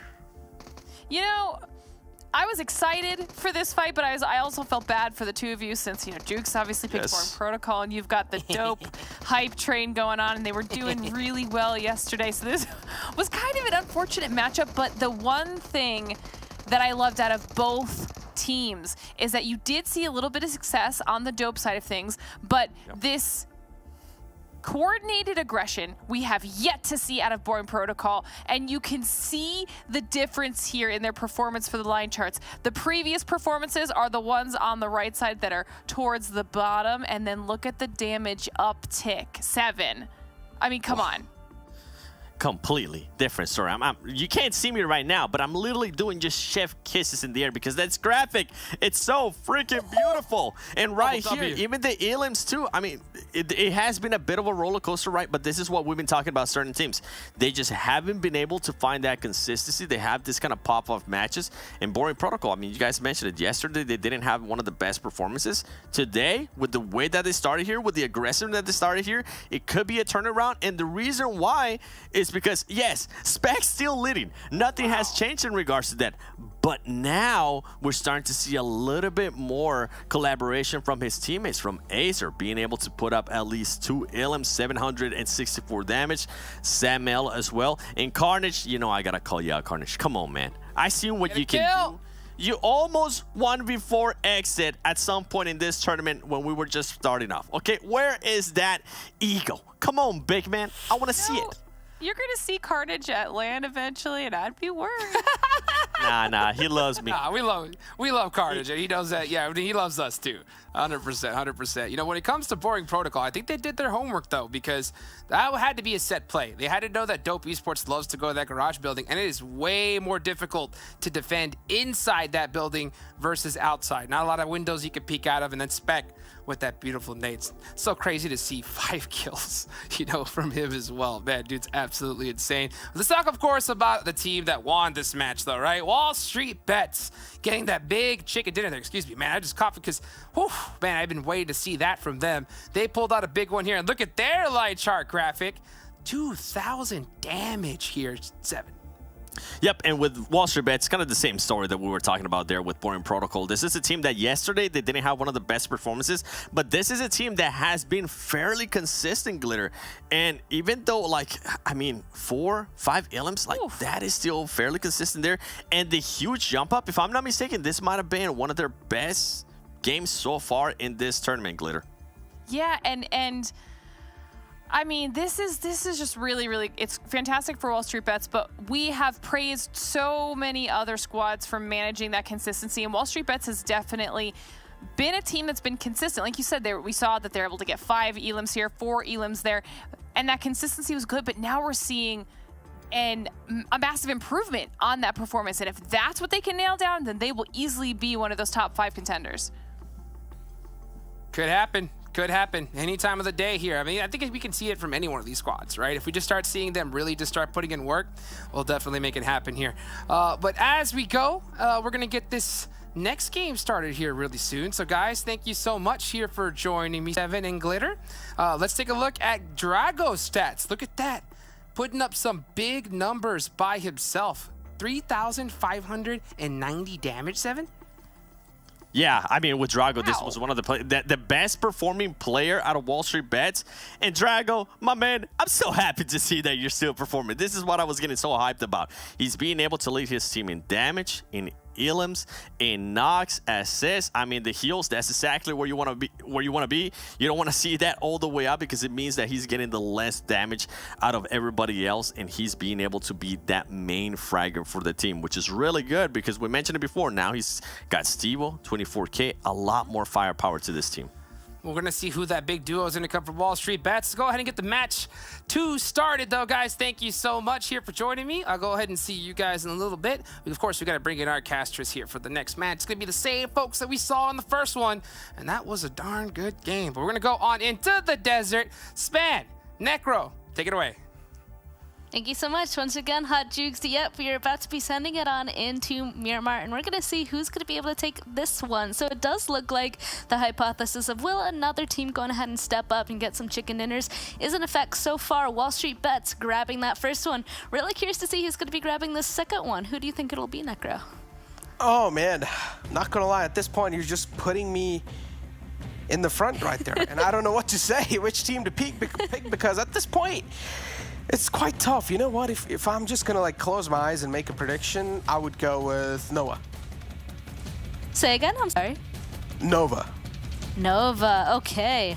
Well, we're going to have to wait and see. It looks like we are starting very shortly, though. Plane path already getting a move on. It looks like we're starting all the way down in the corner of the southwestern side. So don't know where the other end of this plane is just yet for y'all, but it does look like this plane path is pretty southern in this case. And this map is big, Necro, so this could cause some issues in terms of rotations, depending, of course, where this first circle pops up. Oh, man. And look at it. Yeah, as you said, the plane fly path just completely down south as well. Such an unfortunate start for the teams that like to go up north, right? Especially Vamps. Now, we know they like to drop towards water treatment and just get their spread through. But now it's going to be a long, long, long journey for them to try and make it to their drop spot. As the plane fly path, again, as I said, it's going to be down south. So there's quite a lot of teams that like to drop towards Los Leones. 4 teams right next to each other are probably going to be dropping there. But again, early engagements, that's what we're probably going to be seeing near Los Leones. Oh, that'll be really exciting to watch, actually. So we'll have to keep an eye on that. Honestly, just early engagements everywhere, especially if people are going to start having to rotate from the same areas, since people are having to drop really close to each other on this one. So this one could have the potential of losing a good amount of people pretty early on. I will say, though, as disclaimers, these guys are actually really good at kind of getting away from each other on the same token. So it kind of is up to how these guys are going to play it. However, oh my God, the circle. That circle I'm actually really excited about. Yeah, I mean, it could decide to go to those islands over there. I mean, it happens so rarely, so I'm not going to keep my hopes up, but this is going to be quite an interesting one since it's kind of pulling over towards this coast. This coastline, especially super rocky, a really interesting place for these players to be playing off of. And of course, all those guys now over on the western side, they have to get over there. Oh, man. I already love this zone. I'm down for it. I'm just waiting for the action to start now because, as you said, there's a couple of teams on the left side too, and we're already seeing a little bit of shots just fired from these out-of-boring protocols onto the players of Vamps, if I'm not wrong. And yep, Vamp, they really do need to make it up north. If they're not going to be able to do so, then Boring Protocol, they will be easily able to take out the players of Vamp because currently they don't have any guns in their hands too to try and defend themselves. On the other hand, Mezexis, again, is one of those teams that like to play in the Los Leones city.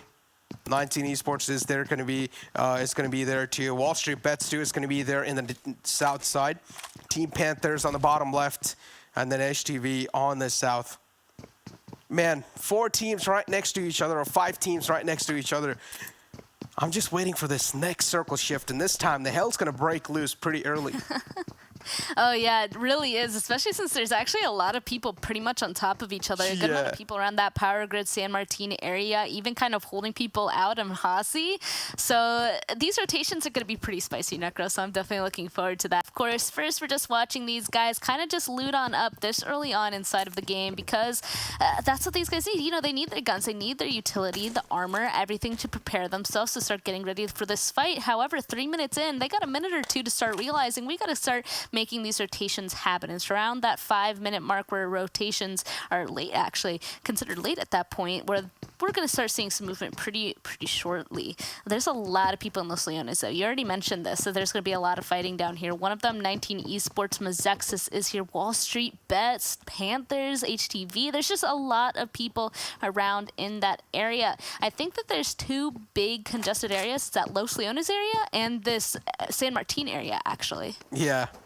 I mean, Los Leones is a big city, right? 3 teams can loot over there without any trouble. But again, if there's more than 3, and that's when you do know that, okay, there's going to be a bit of problems occurring as soon as possible. Panthers, Polar Ace too is right there. Panthers, Polar Ace is kind of on the top side near Impala. Now, Polar Ace is one of those teams that really don't need to leave the Impala city. They will just try and wait for the next circle shift and just try and figure out how things are going to be looking like, because there can potentially be those 2 islands under contention.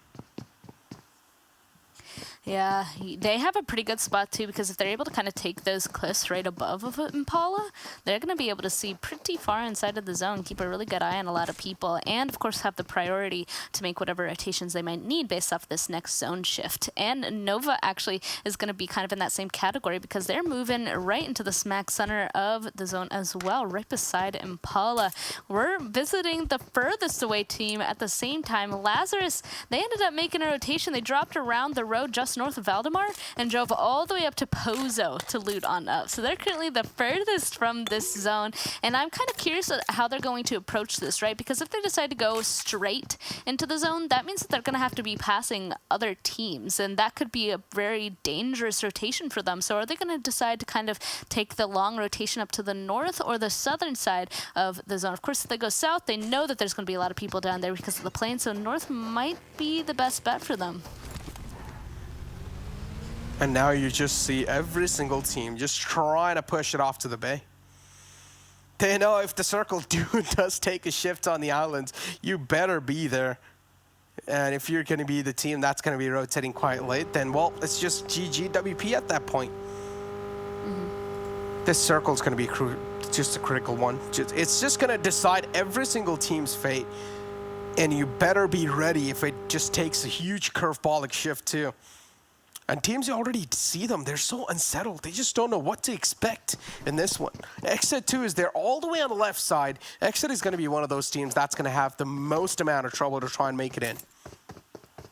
I actually think it's pretty interesting as well. The majority of the teams so far are kind of sending it all the way to the coast as well as the center point. There's still like a lot of space around the edges of this zone, and nobody's really playing there just yet. Obviously, that'll give the space, the room for all these other teams that are making their rotations late to actually have a spot inside of this next zone. But really, if this zone goes anywhere except that far eastern coast, it's going to go away from the majority of the teams, basically. See, even HTV here is starting to make a rotation up to the northern side into that center. If you seriously look just above them on the map, there's the rest of the teams of the entire lobby, almost, you know? There's a lot of people up there. It's really starting to get congested at this point, and you love to see the angles being used over here. This is one of my favorite Miramar circles, and this is exactly why. I mean, you can see 19 Esports, they're safe inside of a compound. Right above them, WallStreetBets. Using those plateaus to gain themselves some information, start taking looks at who's around them, potentially taking shots, getting in fights. Just the terrain of Miramar over in this area is very interesting. And 24K starting it off with a lot of damage on the Alucard, almost got a knock in that situation, but of course, I don't think anything else would have happened even if they got it. At this point, it's just trying to do damage to make them waste some of their loot. Try and do damage, and that's what, as you said, they're just trying to do here. M16A4 with the 4X, nice shots! 24K, great taps onto ASP. Just cuts off his head, exposes a bit, and then just 24K capitalizes onto it. WallStreetBets, currently they have a demonic aim. Those taps, man, so quick but so precise. And now 19 Esports, they realize they're out for a challenger. Might as well would want to take things a bit slow against WallStreetBets, because currently, man, WallStreetBets, it's like the breeze is flowing in their way. Oh man, and taking a look at that side map there as well, this is the craziness, the congestion that I was just referencing. So many people just above that fight that we were just watching here. Everybody just trying to send it, shove themselves someplace inside of the zone, and we don't have that much longer to wait to see where Circle 2 is going to be going. So it's going to be quite an interesting shift, because if it goes somewhere drastic, all these guys that have now positioned themselves in the center, it's going to be really difficult rotations for everybody. Seriously, everybody around them. And I actually really like to see Boring Protocol be utilizing this position here, because they found themselves on this ramp that does provide a pretty central location, but it can be kind of open. Usually, in my opinion, that would be more of a later game spot to kind of take, because there are so many potential angles that people could get on them, but it is a safe one for now if they're trying to get as far into the center as possible. And actually, this next circle is quite neutral. Everybody's going to be majorly happy on this one, that they decided to kind of send towards these center positions. Only 3 teams, it looks like, not inside of this next zone. If anybody was hoping to try and send to center in this next one, it's not going to happen now. It's already full. Yep. Man, this next circle is not going to have places for every single player in the lobby. And yeah, as you said, it's already pretty much full. The only side that are free are a little bit on the left side of Los Leones, and then maybe on the northern side towards Minas Generalis. Those areas are a bit free, and I'm pretty sure Lazarus and Vamp, they're going to be slowly and steadily making their way over there. Lazarus, they might just be sandwiched. You do see Swints, though, closing in from the back lines pretty slowly and steadily. Or maybe Lazarus, they will just try and capitalize on the Swints, and that's what it seems like so far. They're just chasing each other. Ooh.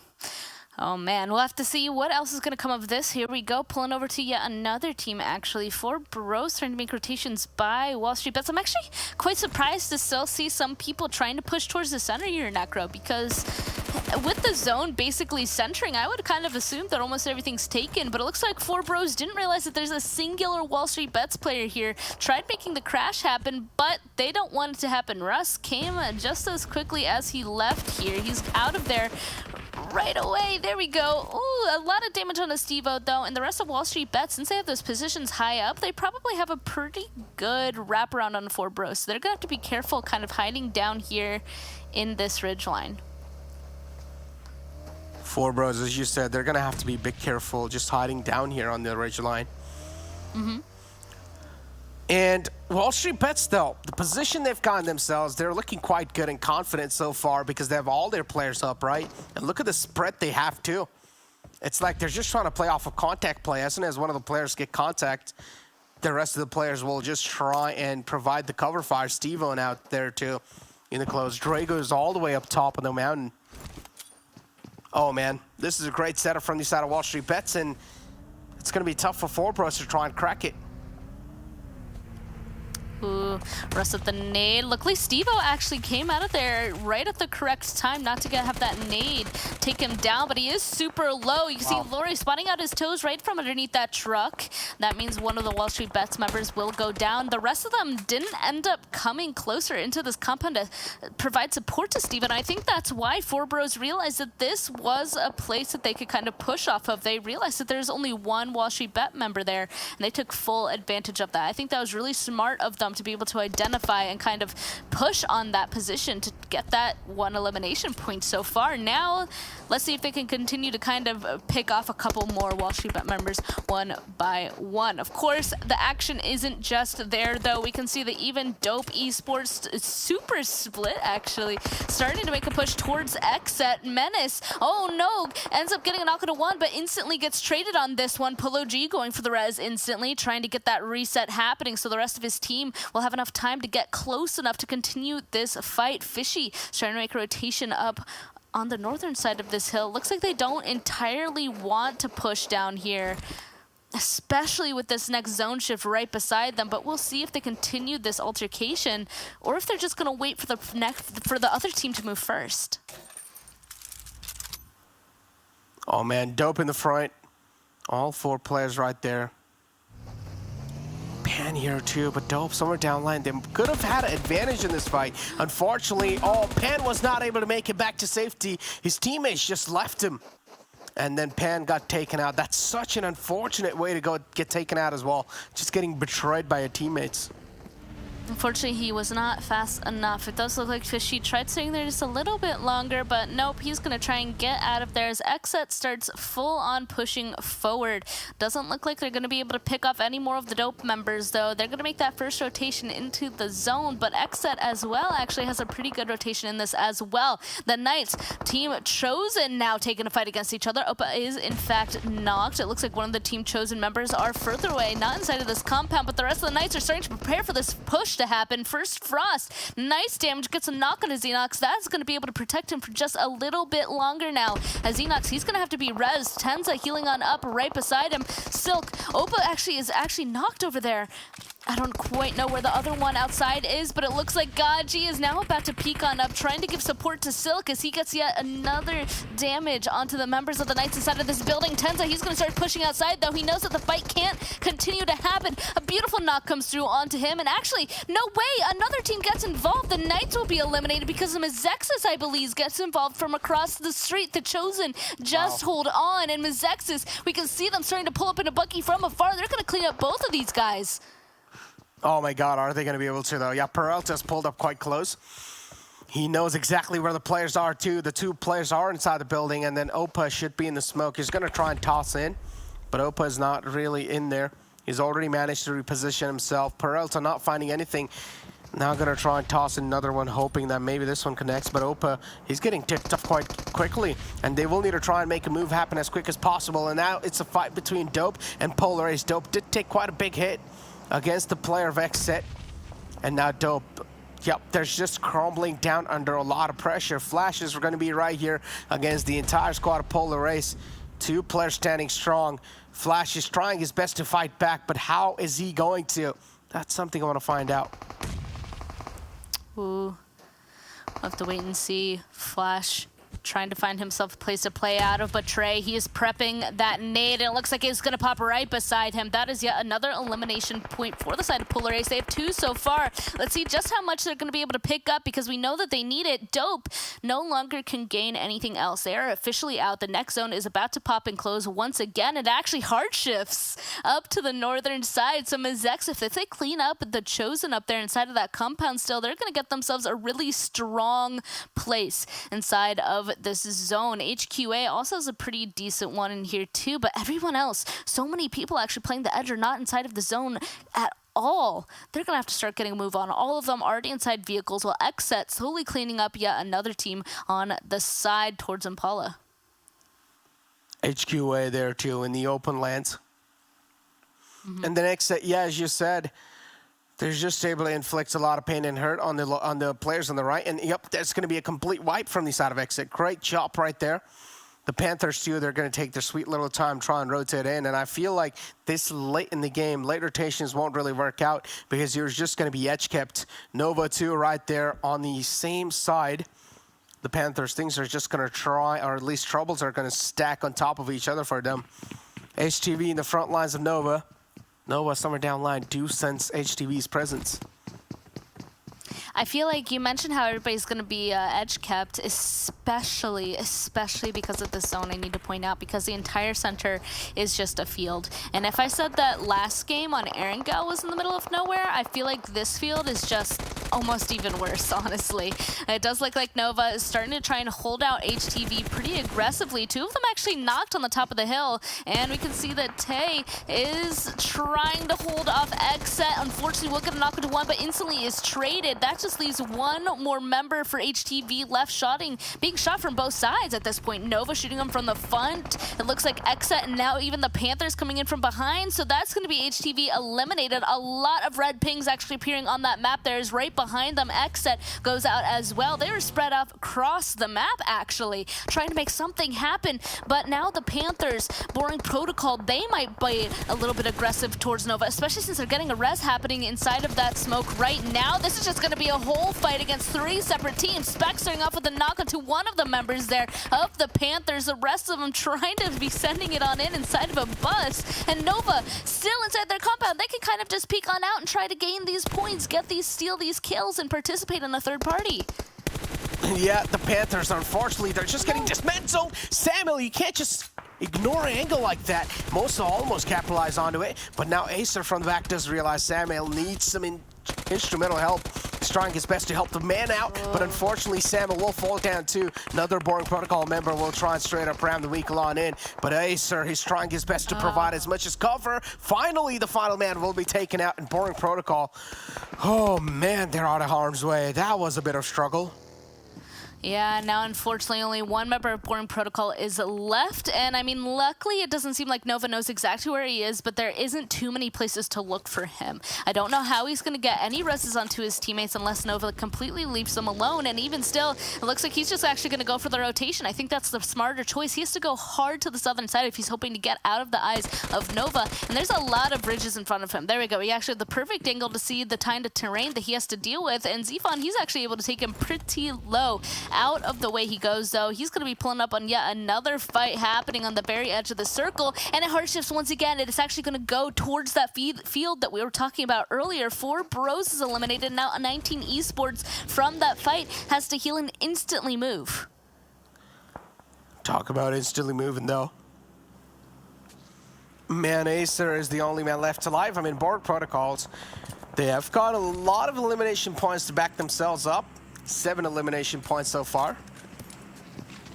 4 from the side of Nova.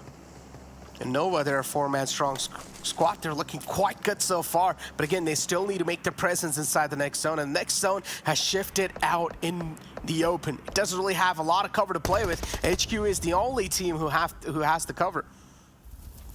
I'm actually curious. HQA, they haven't been pushed or crashed on for this position just yet. I wonder if anybody's going to be kind of desperate enough to go for that, or if everybody's going to try and play along the edges of this zone. I feel like it's just big enough where we might not see anybody be super aggressive on HQA, but Nova will definitely be having a big crash in the Lazarus. That's going to have them eliminated in that 9th place spot. Nova just racking up the elimination points at this time with 6 eliminations on the board, going for yet another res onto their teammate. HQA not going to be pushing out anytime soon because they are safely inside their compound, and Mezexis looks like they're revisiting this fight onto the Chosen to try and get themselves a spot inside zone. They honestly need to get rid of the Chosen if they're hoping to be playing on this entire western side of this next zone.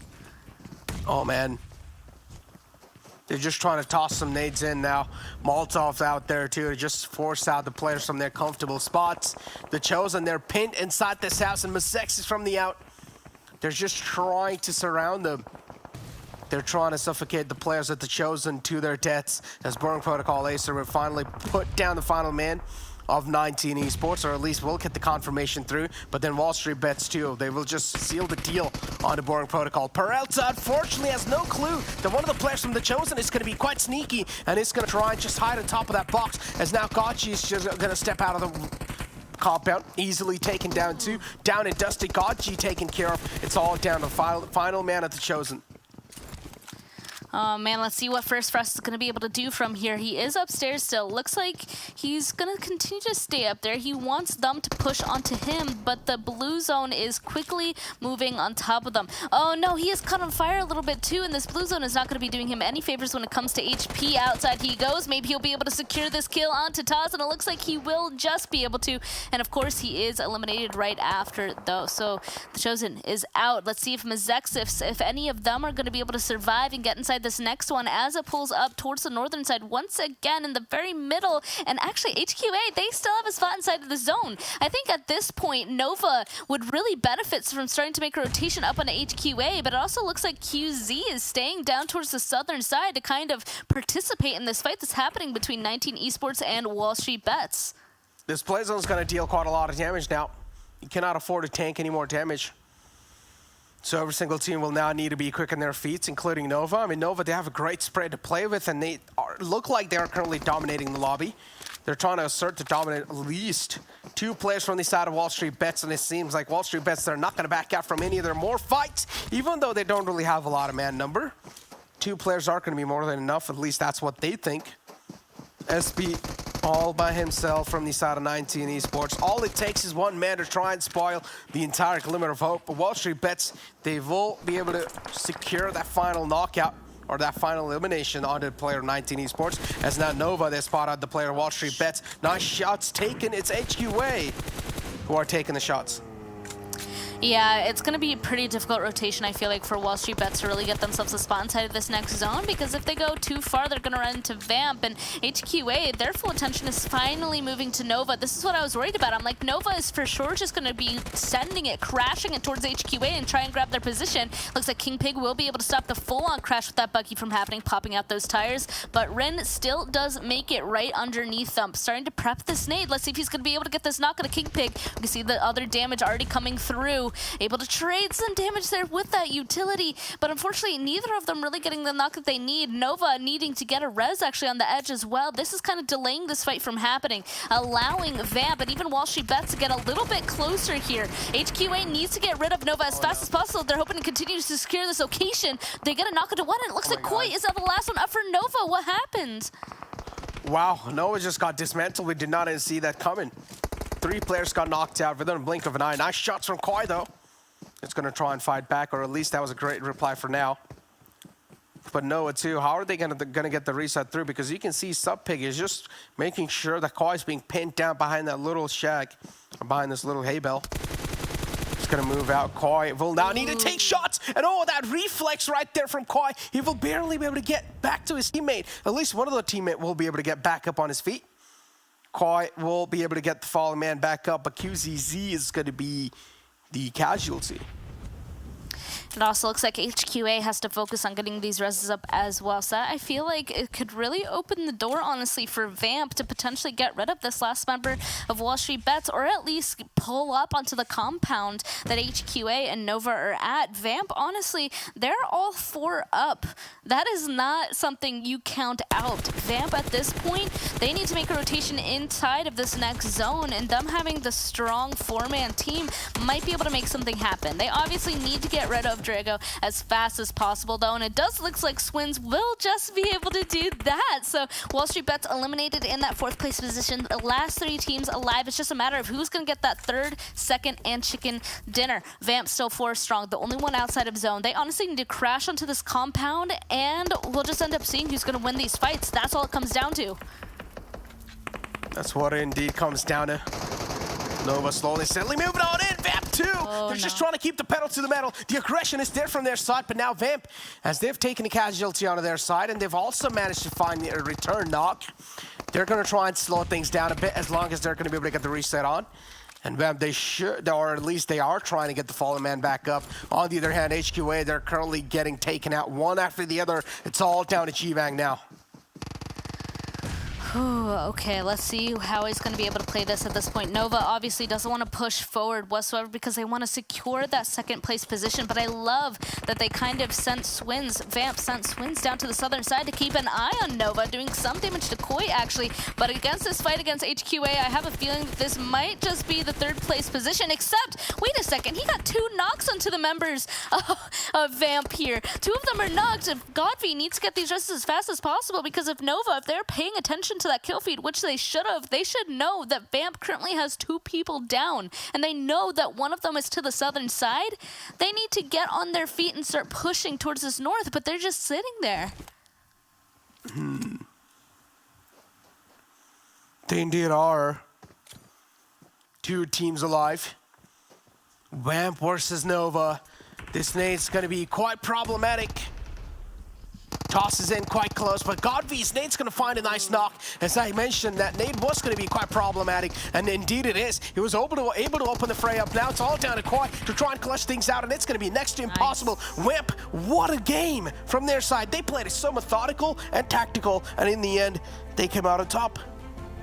Looks like yet another team kind of around that middle area are able to go ahead and grab themselves some points. They're going to shove themselves up that leaderboard. And Vamp, again, I think they played that pretty well. Only person up towards the northern side, didn't really have to worry about a ton of people starting to come towards them and make a fight. They were patient, and then they're able to clean it up in the end. I'm a little bit upset at Nova. They definitely should have seen those 2 knocks onto the Vamp players, and I think they could have had something happen there. But, of course, Vamp did play that very nicely.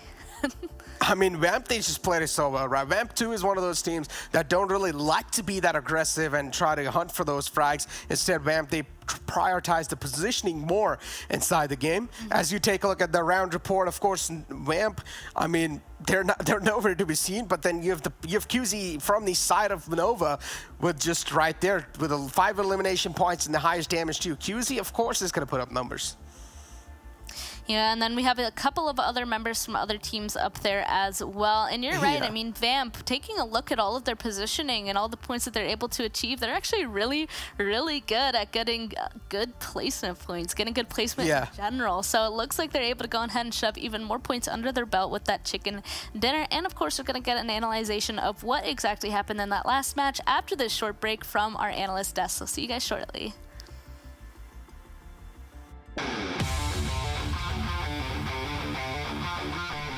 Erangel. The fictional island, brewed around the Cold War era, has become a second home for all the survivors who have stepped on the battlegrounds.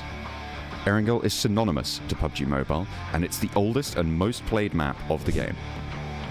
This 8x8 map features a uniquely familiar landscape, including everything from lush rolling hills, rocky mountains, farmlands to urban sprawls and industrial outposts. And it is this variety, in terms of competitiveness, versatility, and flexibility, that makes it so much fun to play. From the dense urban areas of Georgopol, Yasnaya Polyana, and Pachinki, to the more spread out points of interest, such as Severny, Milta, and Ferry Pier. The map loves to throw you off the game with sudden zone shifts and unpredictable circles. This slow yet tense gameplay throughout the match makes it a heaven for the fans of the original Battleground experience. You see, it is Xenox, one of the best CQC players in the game, secures the point. He's an MVP, he's going, he's hungry, and he gets the squad wipe! And he gets the squad wipe! The isolated military base to the south of the map is a challenge in itself, with only 2 bridges to and from the location. While swimming and boats may seem like natural options, they can also be incredibly risky, and teams are likely to be sitting ducks while in the water. Although the central part of the map is a comfortable landing point, areas like Skul, Rozhok, and Pachinki can get extremely crowded, offering both positioning and loot. Most locations are connected by a vast road network, and the farmlands and plains are easily traversable if you have the right vehicles. Thus, traveling around the map is a smooth experience, and picking fights becomes much easier. With lots of cover for players to use, mid-range fights and urban warfare is quite common. Slamming into enemy compounds using vehicles is the bread and butter of competitive gameplay. Erangel also supports a diverse set of buildings, and the correct parkour skills can be used to outsmart and outmaneuver the enemies. In simple words, mastering Erangel is mastering PUBG Mobile in itself, because this map offers the best of all worlds.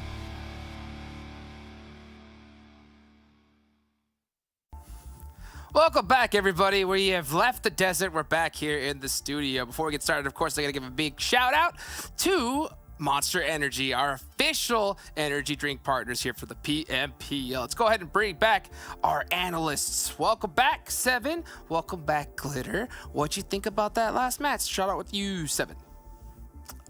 Nova did pretty good. They didn't get the win, though. Vamp did. And that's good because Vamp has been kind of fighting 19 Esports for the longest time for like 10th and 9th place. So it's going to be interesting to see how much they moved up on the overall. But don't worry. We'll get to see that later on, Glitter. Anything that impressed you there out of that last match? I mean, obviously, definitely the Nova coming back a little bit, but once again, boring protocol. I will keep saying it. I think Jukes is the good luck charm for the day because the 8 elims with only 1 placement point. That is so many early on elims for boring protocol. This aggression just, it looks real good on them. But like you said, massive game for Vamp. 11 elims, 15 placement points for that chicken dinner, 26 overall. Huge performance. And then we're getting more consistency out of WallStreetBets. We see HQA up here, and we've been able to kind of talk about them throughout this entire Super Weekend as well. And you said that they were kind of going up against 19 Esports, where 19 Esports is still on this first page here, Seven, so they're not giving up that position with Vamp easily. Yeah, it's going to be a great rivalry, and I'm hoping it continues on. By the way, WallStreetBets, usually we see a team get the chicken dinner and then they end up in like 16th place somewhere there. That's not happening. They had a good performance too. And now right here is when I'm starting to get a little bit worried, because I was hoping some of these teams would do a lot better. Lazarus, this was a team that performed really well day 1 and day 2 of this Super Weekend. Right now, they're not having the best of luck and the best performance out there. The Panthers, too, we've been talking about how quiet they've been, but they maintain themselves within that top 3. The Panthers are currently in 11th place there in the last match. What happened? Please tell me. And then we go all the way down. No, I'm not going to talk about Knights. We see Knights do this before. They got 2 chicken dinners yesterday. I'm actually going to talk about Dope Esports. 0 points. That's just not going to help you. Remember how close those standings were, those stats were with Execute? Yeah, I don't think it's going to look like that anymore, Glitter, because right now, so far, I think for the day, Dope Esports has just gotten 2 points.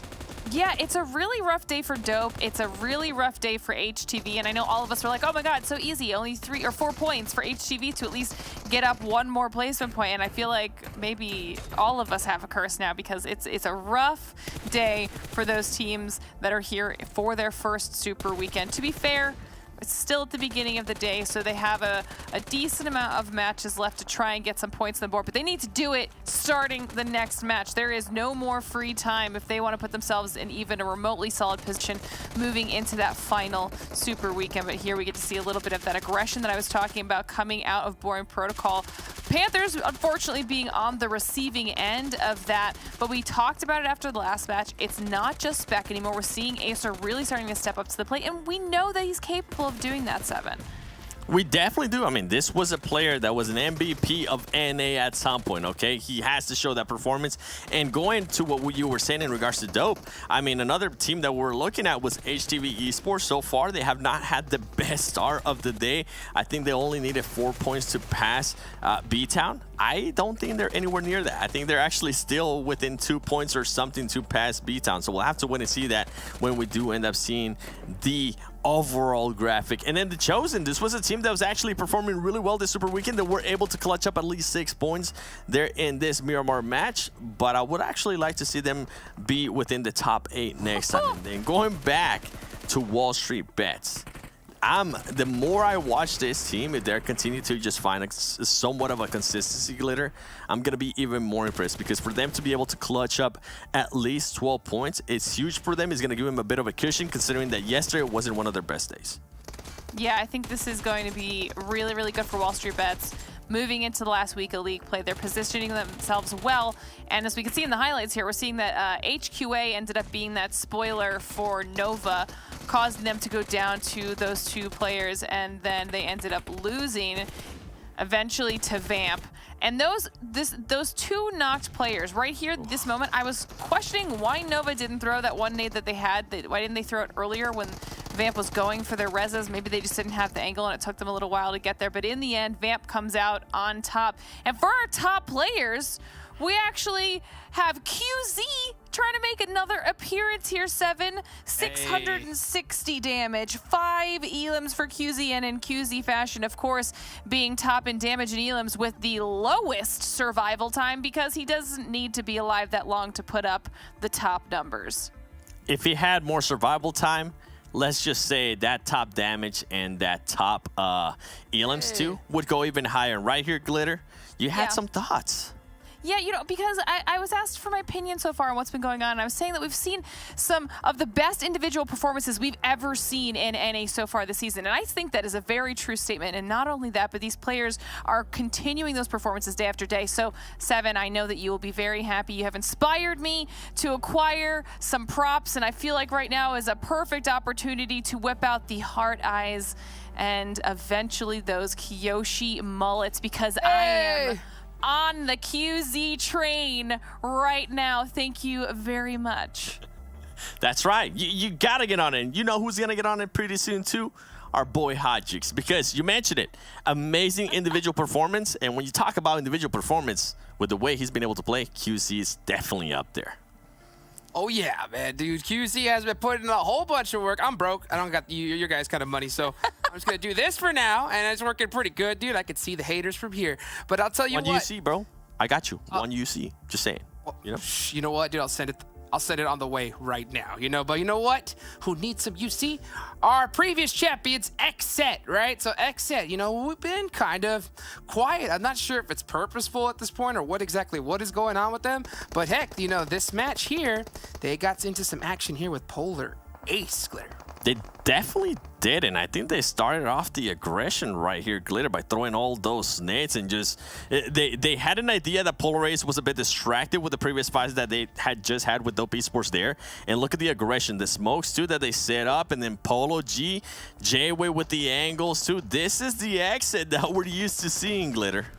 Yeah, and I feel like this game specifically had a lot of nades that were just solid openings for these pushes. XSET, this is what we want. I mean, I had kind of said a couple times yesterday they were quiet. We haven't gotten a chance to talk about them, but this confidence, that teamwork, that's what we love to see. And you can see how they had a really strong performance and then had a big dip, a big struggling period, and now they are back on the up and up, and we love to see that. And obviously the blue line is the comparison here against Polar Ace, the people we just saw them fighting in that last match. And you could see that, you know what, this is actually a weirdly perfect example of the yo-yo, of the roller coaster that we get from these teams too, Seven.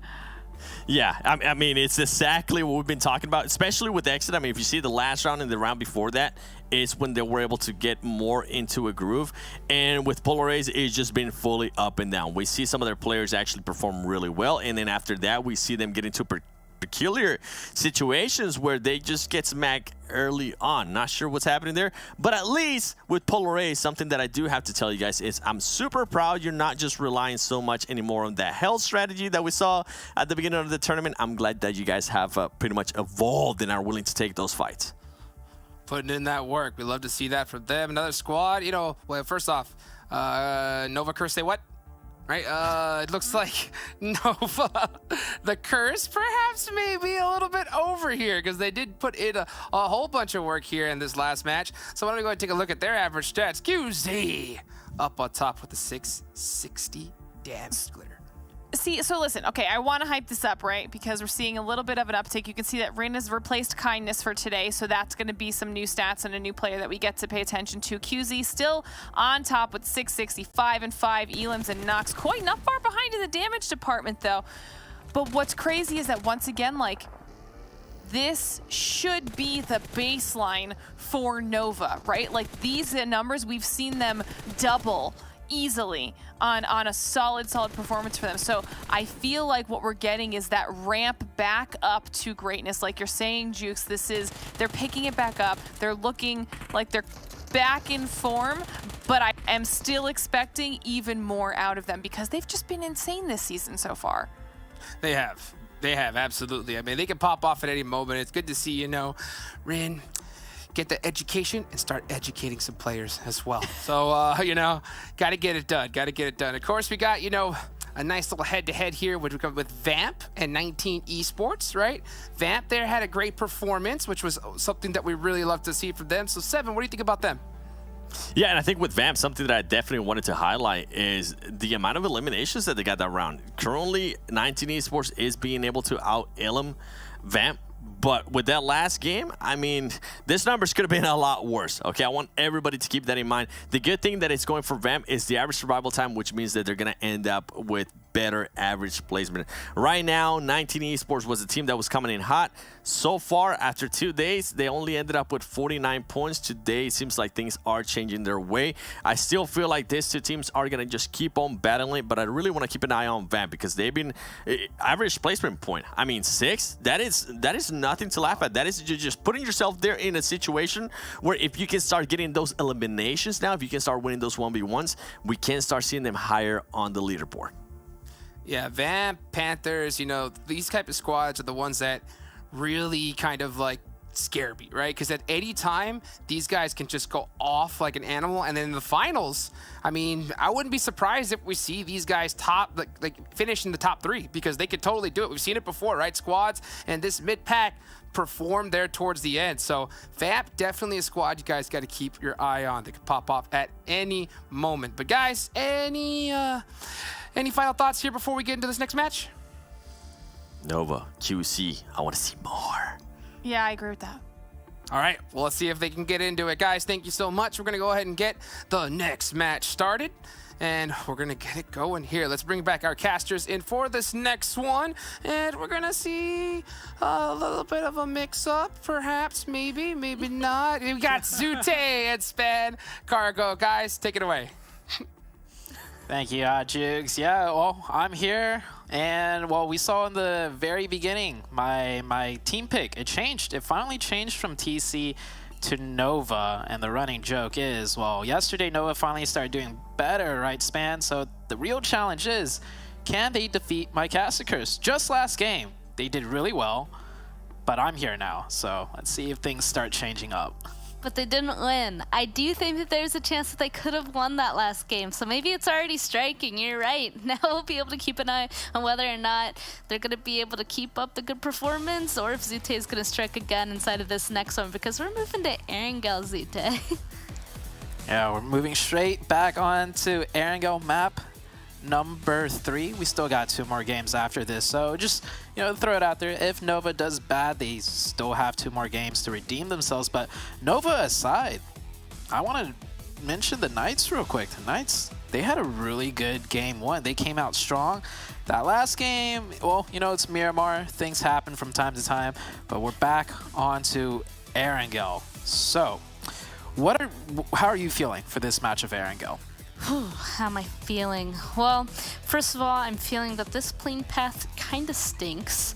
That's a definite. Super far down to the southern side again. But as for specific performances I'm looking out for, I will say that I'm kind of excited that it's these other teams taking these chicken dinners than what we have seen so far this Super Weekend, and I kind of want that to continue.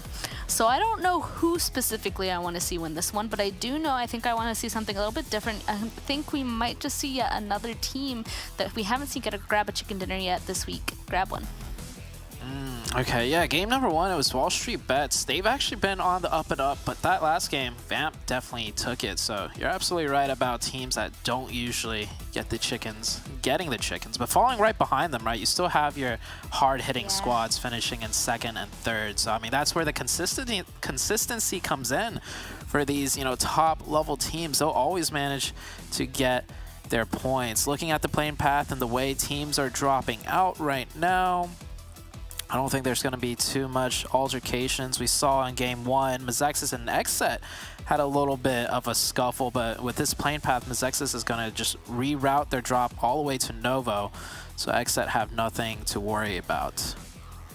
And yet again, another circle that kind of centers around where that plane path originally was. So I think we're getting another one of those pretty generic circles on Erangel that you mentioned yesterday, even, Zute, which isn't always a bad thing. So we'll see where it's going to continue to go from here. And honestly, just look at where Nova is right now. They're so spread out along the southern side of the main body of Erangel. They definitely know what is open to them, and they're going to try and use everything that they can get. So that is just a crazy spread from them. I don't think we've seen anybody else kind of spread that far, especially when it comes to the looting phase. But at this point, it's a waiting game. And right beside Lazarus is actually 2 teams kind of dropping right on top of each other. Lazarus and HTV isn't too far away from them. Yeah, you're absolutely right about that one.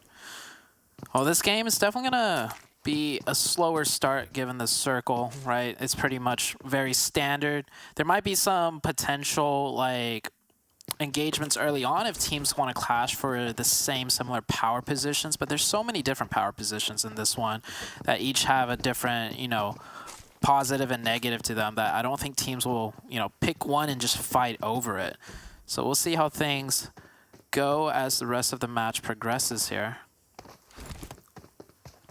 And otherwise, everything seems pretty the same. Everybody's going to their same usual spaces, getting their loot on up. Seeing HTV risk with Lazarus a little bit was surprising, I have to say. And XSET, even inside of Milta, they're kind of getting pretty close to Lazarus as well. So XSET, Lazarus, HTV are all in a line over here.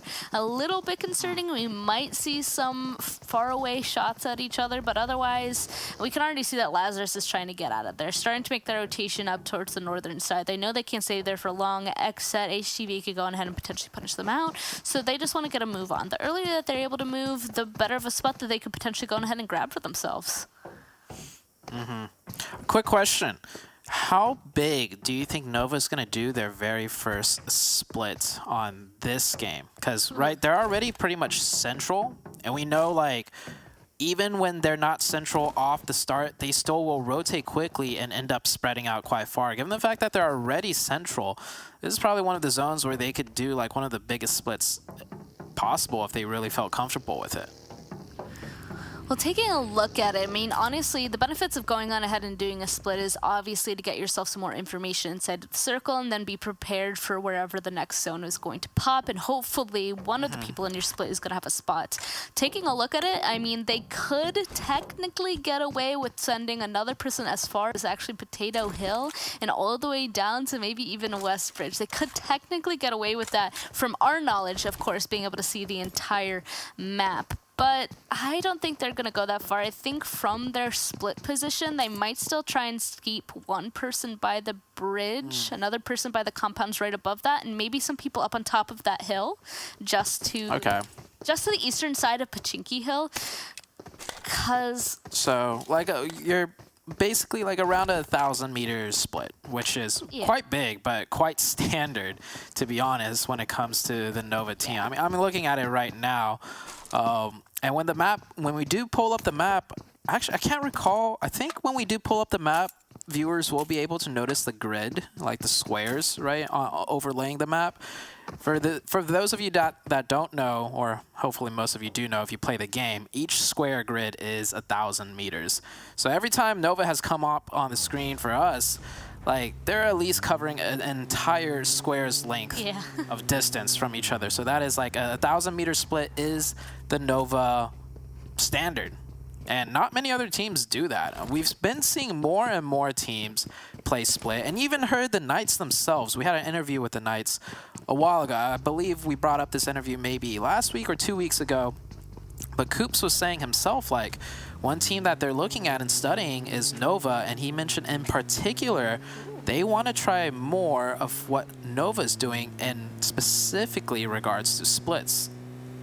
Okay, so it looks like they want a little bit more map domination like Nova's able to actually get away with. And actually, Nova even right now is a little bit more split than even I was expecting. I'm surprised with where Ren currently is. And there was a huge split in this last game. It was from Polar Ace, but just unfortunately, none of the zones ended up pulling towards them. I was really curious to see how they're going to get away with it, but they were even more than that 100,000 meters away from each other, which is pretty insane. So I don't know. Nova I think, is obviously going to get away with it. The thing is that when you go on ahead and go for early game splits, there's definitely a couple of places that you're allowed to get away with, is what I guess I'll say. Like, I didn't say that I don't think that they're going to be able to be where they are right now in Potato Hill, because those are just basically two completely different places to kind of play out of. Whenever people do smart splits, in my opinion, it's still kind of in the same area where they could technically still own this entire little territory. It's right when they're kind of getting just too far enough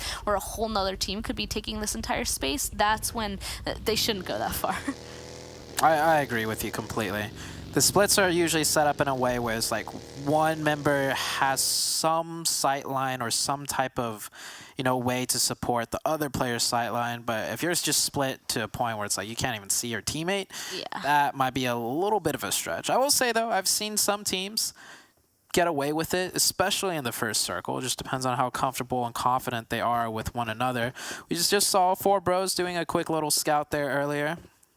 As we could tell, not a lot of teams want to take fights in the circle. Because this circle's so standard, no one really knows which side of the map it's going to go to and which position to actually commit to a fight for. So everybody's just kind of probing around, feeling each other out, and not wanting to commit into a full engagement. I mean, it also just isn't that smart to go on ahead and just start making a rotation of some sort this late into the game. We're already at 8.5 minutes. The circle is going to be popping very shortly, and you're right, it could go absolutely anywhere. So if they were going to start making a move now, that's just going to put themselves in more danger than what is logically necessary, right? So they much rather would stay put inside the area that they obviously know. They know where people are in this situation. Right when the circle pops, then they can use that information to kind of base off their next rotation and hope, of course, that the circle is going to land on them, because that's the best case scenario. And it looks like we don't have to wait any longer. This next one is going to pop, and it's not going to continue to center up. It is going to pull over kind of towards that southwestern side. So a lot of people are going to be displaced in this situation. I bet we're going to see Mezexis coming up at that eastern bridge, going to turn right back around potentially, but a lot of people sending it at this point. Whenever hard shift happens, you just send it to the opposite side of the map, because you know no one's going to be over there. Yeah, now with this second hard shift, this circle shift, now a lot of teams will have a decent idea of what power positions will come into play in the next 2 to 3 circle potential shifts, right? And now teams may commit to that fight if, they deem that it's a position they want to fight for. Obviously, Nova, we see right there, taking that position that we've seen so many times already in PMPL, that hillside with the warehouse right below it. Definitely a strong position. The Panthers, they were sitting on military base the whole time. They were just thinking, there's a chance it might hard shift to military, and if it doesn't, well, we still have that bridge cross. So now they're making that rotation across the bridge. 19 Esports going for a very hard rotation right there on the back of a buggy. That's always a very risky place to be. But, Polo G getting a little bit of a revenge from game number 1 when Mezexis and XSET clashed earlier.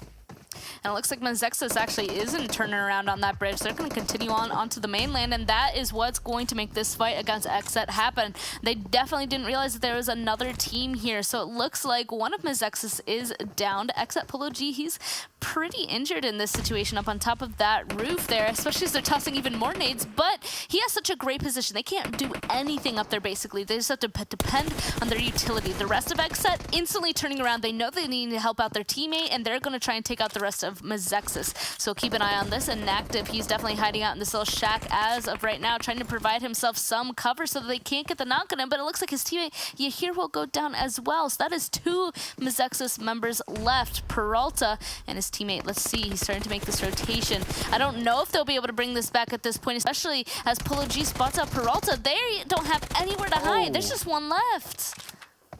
That was a really good communication right there. You saw as soon as Polo lit that player up, he was shouting out to Killswitch, he's lit, just push him.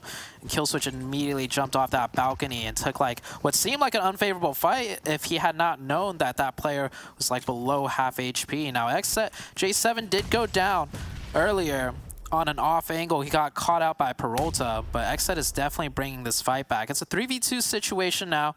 I'm looking at the rest of the mini-map real quick, and no other teams are really going to be engaged in the fight. They're all still kind of just split around each other. So this is the only fight happening. So it's very isolated. The nades are raining in, and yep, you throw enough in, and it'll eventually chip away to a knock onto an active. And another one, it's going to land right beside you here, but doesn't quite get him. So they're trying to go for the res, but nope, too many Molotovs. He knows that there's no point in continuing to do so because his teammate is just completely on fire. So the flush comes through. Honestly, at this point, it's just a waiting game. The longer that you can kind of waste XSET's time is just going to hurt them in the long run for their entrance into this next zone. Maybe he can be able to kind of thwart them long enough that they'll leave him alone, but that is not the case. The push comes through. Mezexis is eliminated, and they're going to be able to loot up their spoils before making a move on. Once again, centering up actually in that compound that you mentioned, Zute. It looks like Nova has center. Yeah, I might have cast a curse, but the circles are definitely working in favor of Nova. That position is also so strong to a point where at this stage in the game, teams aren't going to fight for it, because if they do, that third party is going to be coming in so quickly. The circle has already shrunk quite a bit, so I have a feeling Nova is just going to hold that ground, hold that area uncontested and for free. This should end up being a good game for Nova, but of course it's sometimes always too early to say, because who knows what may happen as TC driving in a clown car. You got 4 players stuffed in that. 4 players. Ooh, okay. I wish it didn't cut right there, because they were about to 4-man slam into one. unsuspecting 19E player. Oh, wait, hold on. Wait, TC lost the player. Okay. Oh, okay. Looks like 19 Esports trying to get out of this situation now. A ton of people starting to make their rotations around them. They're kind of in that open area just to the northern side on these hills where, as you can see, HQA, they just have the ability on pulling right on up to them. Red, has to be careful because that push on top of him, he actually gets a knock on a Sunny, but the trade comes through. 19 Esports finding themselves in such an open position, obviously, is just going to end up hurting them. SB, the last one alive at this point, hiding out inside of that shack. HQA should know exactly where he is. And honestly, dope hearing all this commotion beside them. They could go on ahead and be super aggressive and climb up the top of the hill, but it looks like they want to be safe and just stay inside their compound for now. Seems like it. Wow, so much just happened in the blink of an eye. TC down to 1, 19E down to 1. Unfortunate for those teams. We still have WallStreetBets coming in from the northern side. Lazarus has yet to breach their way into the zone, but I don't think Lazarus is going to be looking to really take a fight. They're just going to edge their way in, kind of like, you know, the Panthers style. Now, most of everybody has found what position they're going to play in this circle, but this circle is soon to shift to another section of the map. Oh boy, it's just a question of where. I would love to see the kind of zone shift throw a wrench into things, just a hard shift over to the west or something where absolutely nobody is. So that would be definitely an interesting watch, but prone to, what is the word I'm looking for? You know, against popular belief, casters unfortunately do not get to choose where the next zone goes. So we're going to have to wait and see where the PUBG gods are going to send this next zone shift. It looks like XSET is slowly being kind of rolled over by the Knights here. And the zone actually is kind of going to pull on over towards that western side. Still, Nova holding a really strong position with that compound and the hill right above it. And 4 bros actually inside of the forest towards that western side. We've been able to see a win be taken from whoever was grabbing that little military stand over there too. I'm looking at this zone shift, and I'm just trying to figure out if any teams are actually going to hard engage onto Nova at this point, right? Nova kind of has the edge of that eastern side, so if any teams want to be on the edge, they're forced to take that fight with Nova, otherwise they're just going to go out. So Nova might continue to hold this, or there's a chance they might just all group down at the compound as WallStreetBets. They did indeed breach down into the compound, but that compound's rather big. There's a chance these two teams could just coexist. Ooh.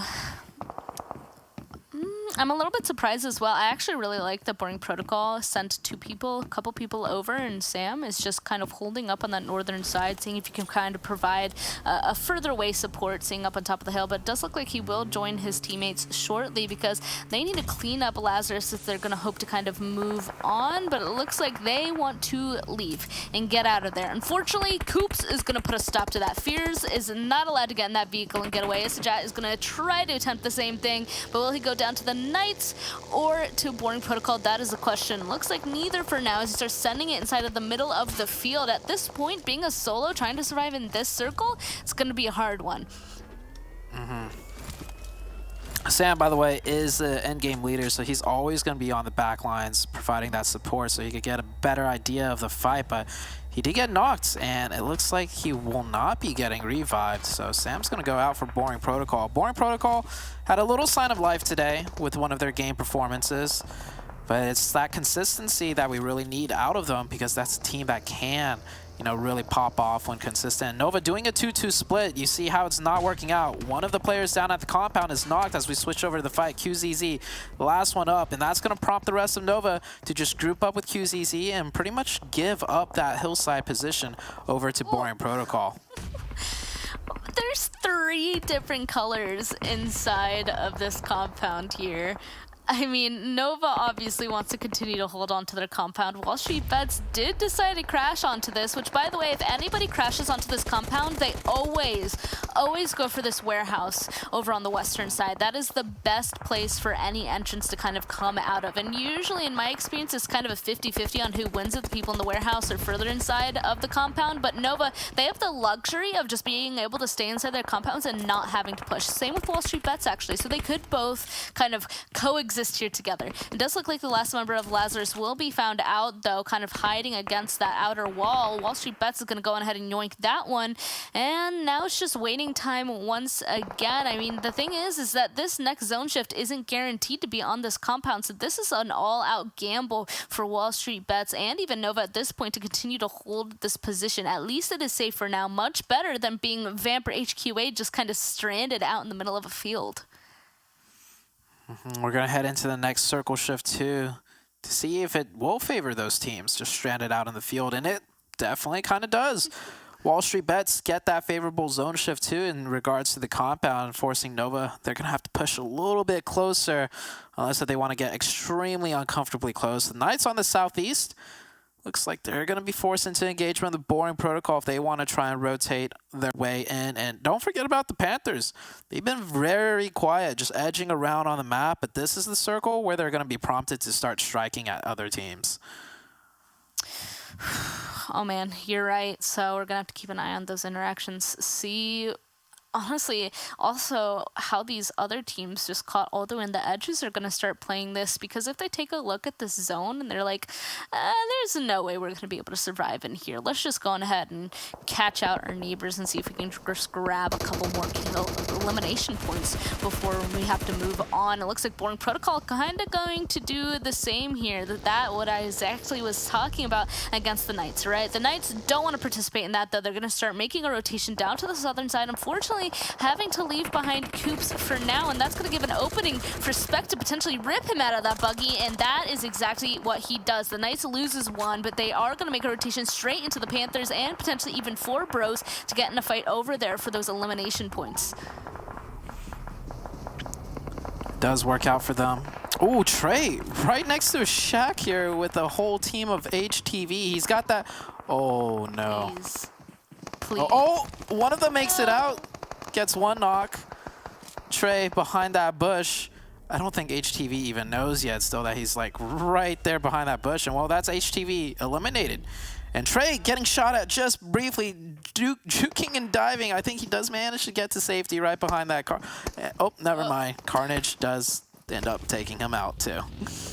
Just kidding. I mean, playing outside in these fields on those little shacks up there is so difficult. So many people can have so many angles on you, and that was just a very clear example of that. It also looks like the Panthers 4 bros, they've been kind of dancing around each other in terms of where they are inside of the zone so far, and it looks like it's finally coming to an end. 4 bros will be eliminated, but actually by the helps of the Knights. The Knights on their rotation, they're actually having the strongest position out of this. 3 of them still alive on the far southern side. And it looks like Boring Protocol, realizing that they have nowhere else to go, they need to start trying to play by this compound as well. They found themselves a tiny little bit of a ridge. They need to start going for the res onto their teammate, and WallStreetBets will see if they decide to push out of here, because if they do, that might just give Nova an advantage.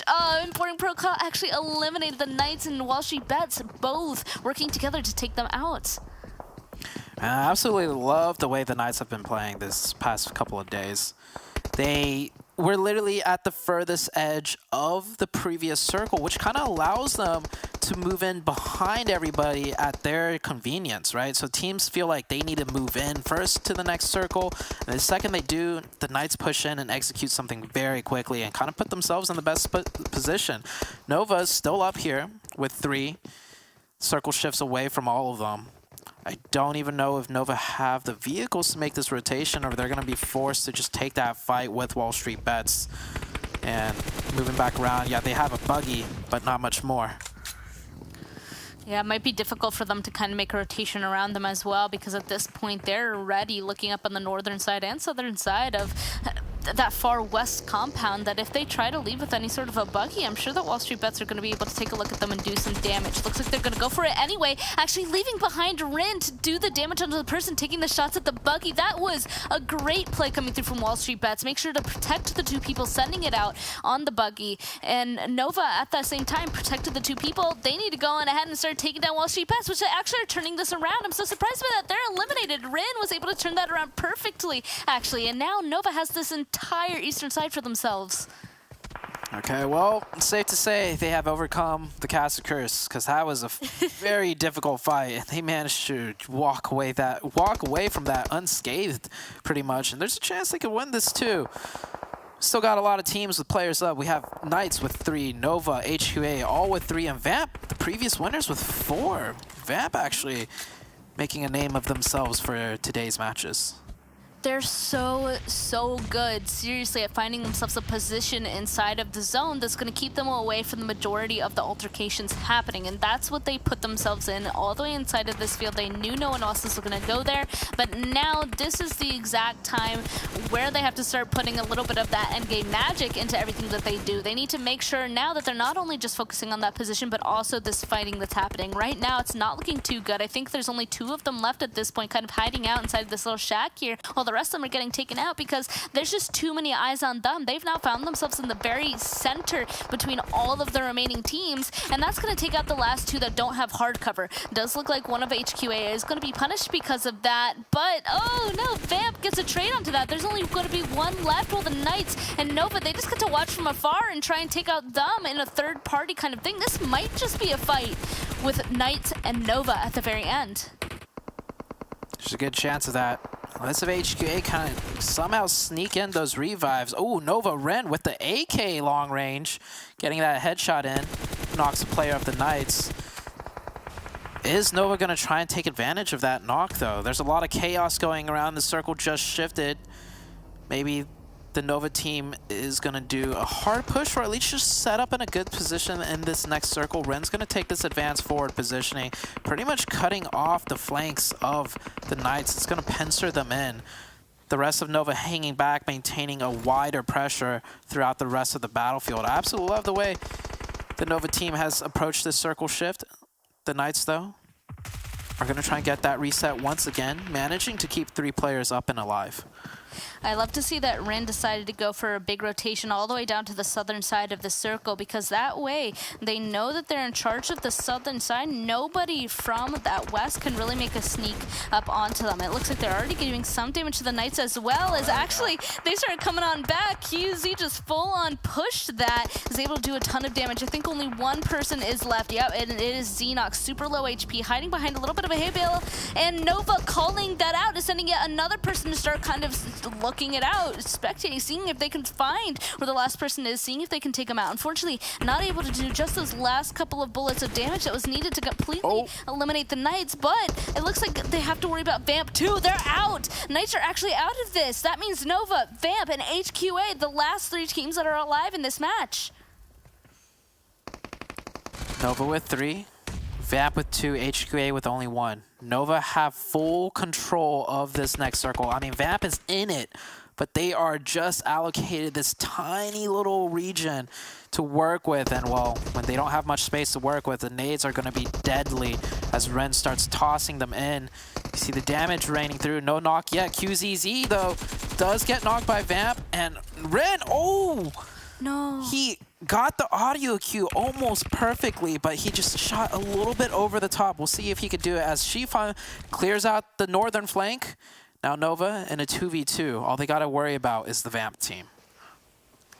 We'll see Benny starting to make a rotation, making his way over on that western side. It does look like one of the members from Nova will be spotted out. So now it's a 2v1 officially for Vamp versus Nova. You're right. Vamp could go on ahead and get yet another chicken dinner, and it's just down to Zifan left. Swen's taking more of that northern position. Benny's still trying to make the rotation on the western side. They're trying to make sure they cover all of their bases so that this last member of Nova does not get out of their sight. Hasn't spotted him just yet, though. The tosses of those smokes might have given away his position, but it looks like the other members, Vamp, were focused more on getting those flushes than trying to find out that last one. I think Swifan is completely aware of where Benny is. I think he's a little bit aware of where the other member of Vamp could be. And if Benny, if they aren't careful here, they need to be so careful. This is, I feel like, the downside of being so split. Oh. I thought he saw him. Oh, no, he definitely saw him. Yep, Shifan's forced to move. And Vamp take the win again. The back-to-back win, and also the back-to-back Vamp versus Nova win. So Vamp besting Nova, right? Twice, I'm pretty sure, in that Miramar match. Yeah, in the Miramar match that was just played, yeah, Vamp and Nova clashed at the very end, and once again, Vamp come out on top. I'm willing to say, Span, like, yes, Nova is doing great, but if I hadn't picked Nova today, I feel like they would have got 2 chicken dinners. But instead they got 2nd place twice in a row and losing to the same exact team. I will say that last game, I feel like Nova had that. They kind of had the man advantage. They had the angles. They did box the Vamp team in, and then it just all fell apart. So cast a curse, yes, maybe, I don't know, but QZ, he's never getting cursed, man. This guy is just always up there, along with Xenox too. I mean, Xenox and Chico from the Knights and Kaseki from Lazarus, all top players. Good to see them all on the board here for various reasons. It looks like maybe Nova kind of found their kryptonite. Maybe that's what Vamp is actually in these situations, because you're right, they did kind of win those last couple of altercations all by themselves, and I do think the last time Vamp did, in my opinion, have the advantage, the upper hand in that situation, even though Nova did have it for just a little bit. But now in this one, yeah, it's different. It's different now. This one was definitely a Nova game, I feel like, and unfortunately they just weren't able to do it. But that is it for our first 3 matches of today's Super Weekend games, and we're going to be throwing it over to a break before we get a little bit more of an analyzation from our analyst desk. So see you soon. Sanhok. Inspired by the dense rainforests of Southeast Asia, Sanhok is PUBG Mobile's first 4x4 map. Previously home to military operations, the map offers very fast-paced gameplay because of its small size and fast-moving circles. Central locations such as Painan, Paradise Resort, and Boot Camp may seem lucrative, but are contested heavily for those looking for zone advantage. Similarly, coastal areas such as Docks, Camp Alpha, Sanmi, Camp Bravo, and Kampong are safer being on the periphery, but can be brutal to rotate from once the zone comes into play.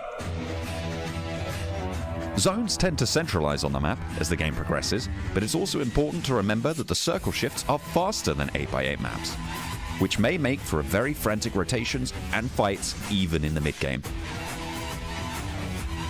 The fast-moving zone often means that players aren't always able to make it in, and going for heal battles to secure position points is a common tactic here. That's the strat, man. You're down to a solo, just heal it out for them. The use of vehicles is minimal, as the map is quite small for players to safely cross areas without encountering multiple squads. Along with its incredibly good loot, Sanhok is extremely fast-paced. But there are, of course, ways to survive the madness. Keeping your movements discreet while rotating and always looking over your shoulder for backstabs is a must.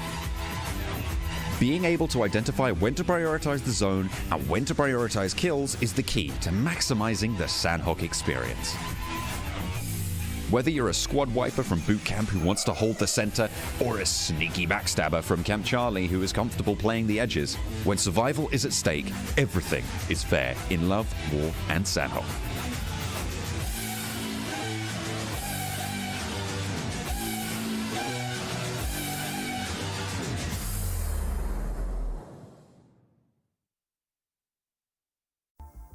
Woo! Vamp with the back-to-back chicken dinners, looking nice. That's how you get it done right there. Speaking of getting it done, of course, gonna give a big thank you to Monster Energy, our official energy drink partners here. Guys, man, the snakes in the grass, putting in that work, getting it done, slithering. That's how you do it there, Seven. It definitely is. I mean, somebody upset Vamp because they decided to do a Drake and bring it back to back. And not just that, I mean, they're putting on Ilims too, and they're clutching it up against teams that usually we've been talking about how well they've been performing. Keep in mind, we were just saying, Glitter, too, how this team has been improving so much that I wouldn't be surprised if for some reason they do end up pushing up to that top 4 place, right? But right here, Nova Esports is still being able to come out on top. We saw some of the best plays we have seen, the setups with the smokes too. I wish we could show you maybe in the future. 24 points for Nova Esports, Vamp with 22, Knights as well, 18. That's a rival that I'm going to keep an eye on forever between Nova and Knights. And if we go down, Helping Quit Addiction has been actually very consistent too. WallStreetBets having one of their best days as well. If we keep going there, Boring Protocol, Hot Jukes, I know you're going to be happy to see them there with 5 points. Polar A's there with 5. And I'm really intrigued to see here this second page because there's one team that's been a bit of an up and down for me, and that's going to be 19 Esports with only just 1 point, Glitter.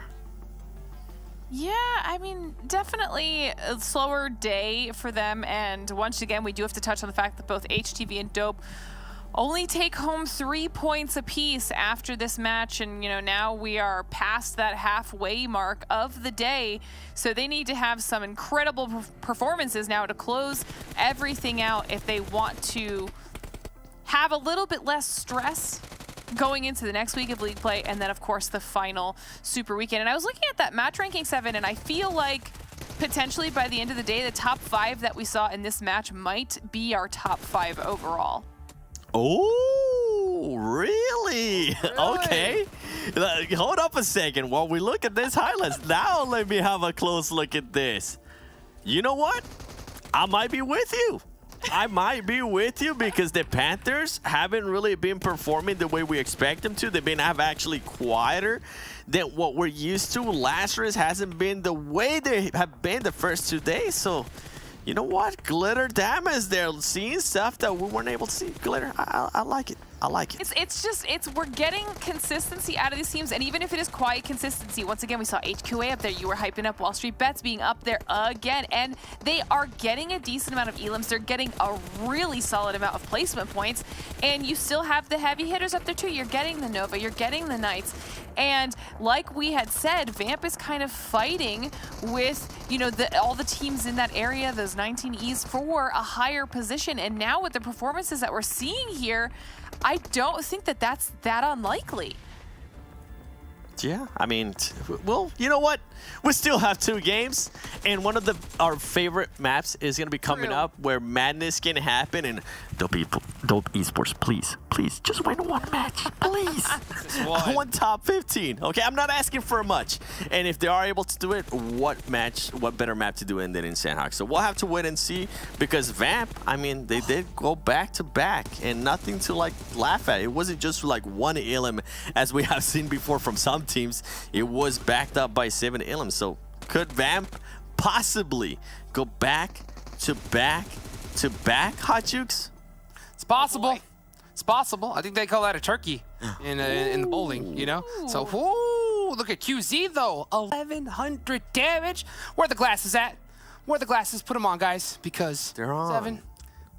That's how you do it. They've been on. What you mean? By the way, this man is it's just my leading MVP. Coops, right. I love you. Knights, I love you. But QC is different, okay? There's something in the water with this man. That's just it. He's putting up more damage than some of the teams are currently putting up. He's putting more elims by himself than some of the teams are currently putting up. This is stuff that we usually talk about with Coops. QC is just different.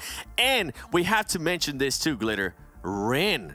I mean, this is a player that I feel like changes up the dynamic even more for Nova Esports. And I felt like he was a little bit rusty on those first 2 matches.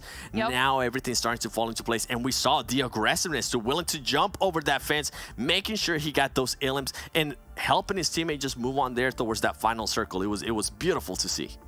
Beautifully done, man. Oh, man. I mean, I like to see that vehicle just driving around right there, scouting it out. Oh, beautifully played, beautifully done. Let's take a look, of course, at the top players that we had for the last match. And I think I'm expecting to see a little bit of Nova up on there. That's how it's done right there. But Vamp, right? Yeah, we did see the top players, right? But Vamp, right? The top players from Vamp, how did they do, right? How have they been doing for the stats today? Because, man, 2 games back-to-back solo with some serious damage. 1,058 here, Glitter. Yeah, and we wanted to see who the heavy hitter was for Vamp for the entire day so far, with their performances being as solid as they had. I mean, over 1K damage for solo is huge. 6 elims, but to be fair, if you look across the entire squad, everyone's pulling their weight. Mayo, Rage, both at the almost 700 damage mark. Benny at 400. I mean, this is a really solid squad right now. You're getting the 4 elims and 4 knockouts on Mayo as well. And this just seems to be the formula right now. You find your one player who's going to be putting up those big numbers, and it could change player to player by day, but one person that is really kind of doing the heavy lifting, and if everyone else is there to support, making sure they're adding to that damage, getting those knocks, it's the winning formula right now. I mean, you saw when we saw Vamp going up against Nova at the end, I think everybody was almost expecting Nova to win, and Vamp just shut them down. Guilty.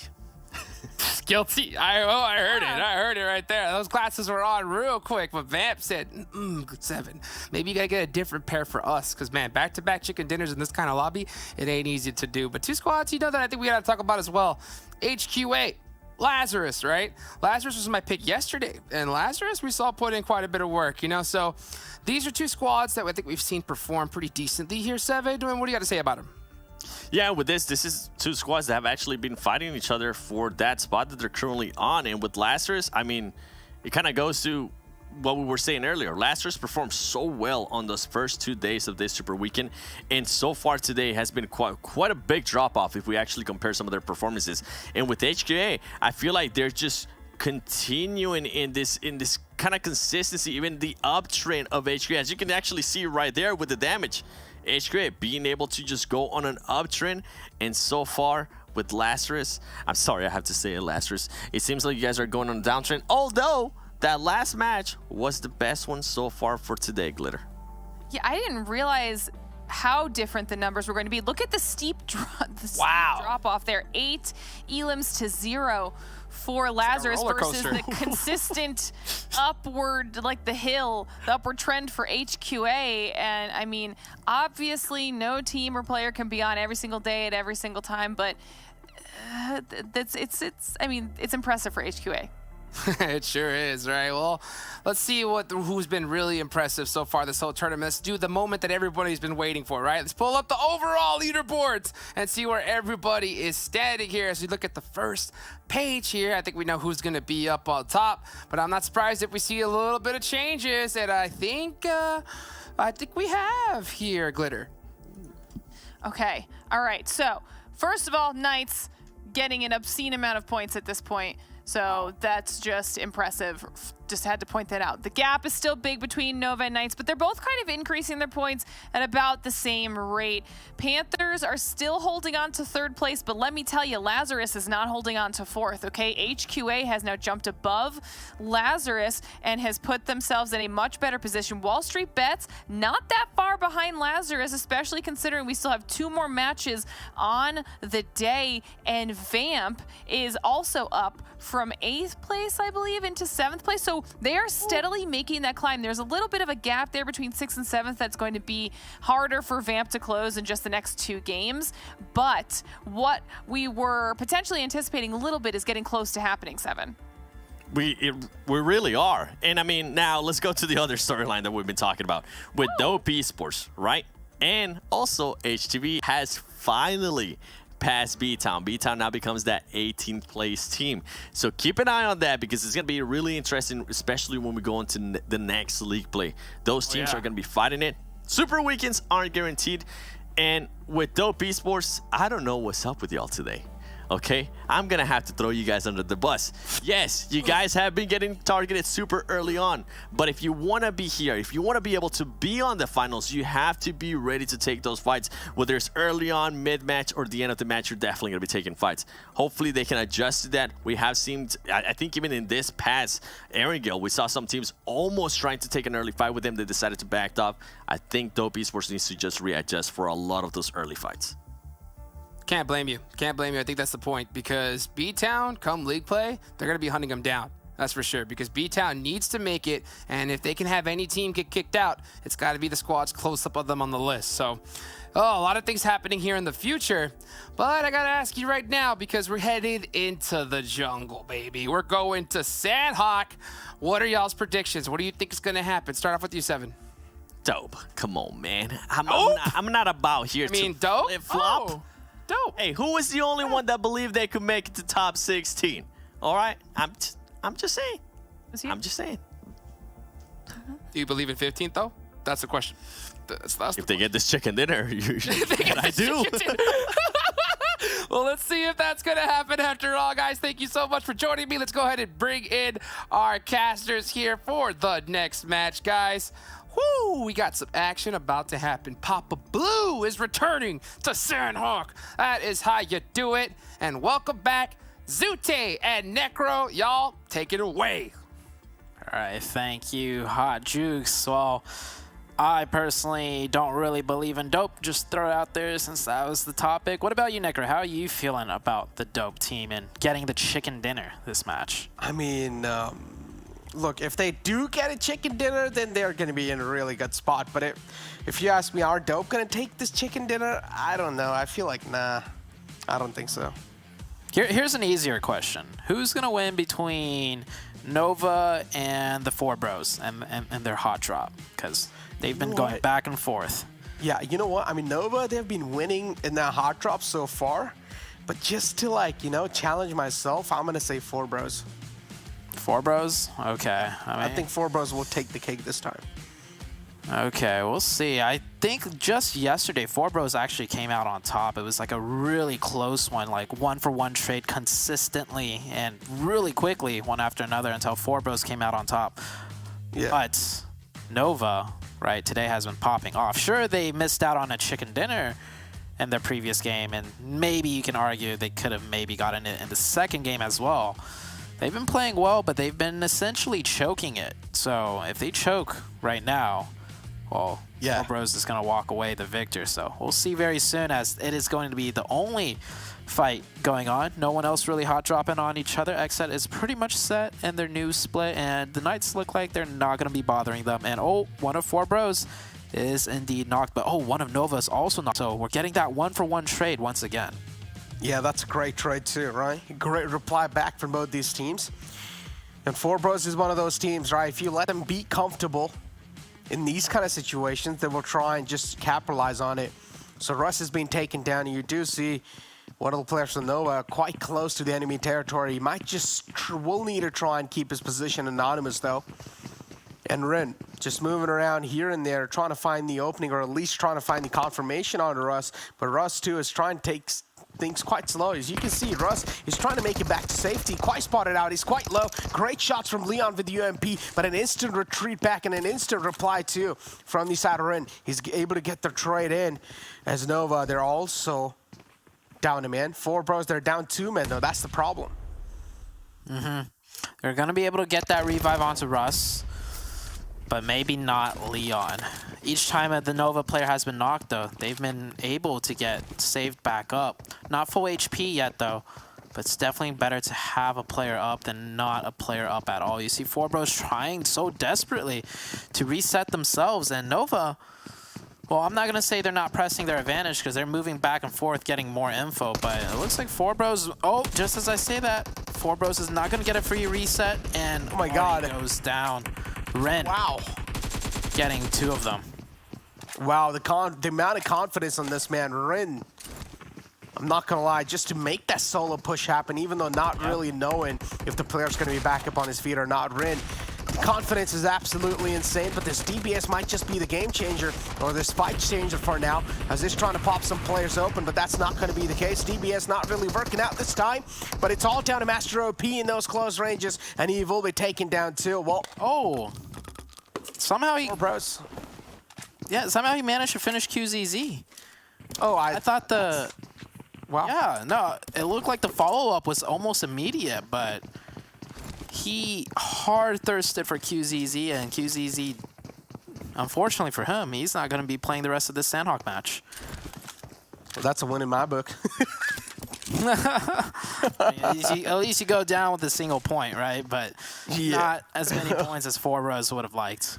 And the point, too, that the man's been dominating the kill leader, or the elimination leaderboard. So, yeah, that's a win in my books, not going to lie. QZZ, it's like a big threat already neutralized in the lobby. Yeah, it's a win. It's a win for everybody else, but it's still a loss for Four Bros. But yeah, Mezexis moving in quite close to the players of supporting protocols, and Peralta now try to back out, but I honestly feel like showing a pack in those kind of situations wasn't really the play. Peralta will fall down. Mezexis making quite a rookie mistake. in challenging this fight. And of course, Burning Protocol just gifted away with that point.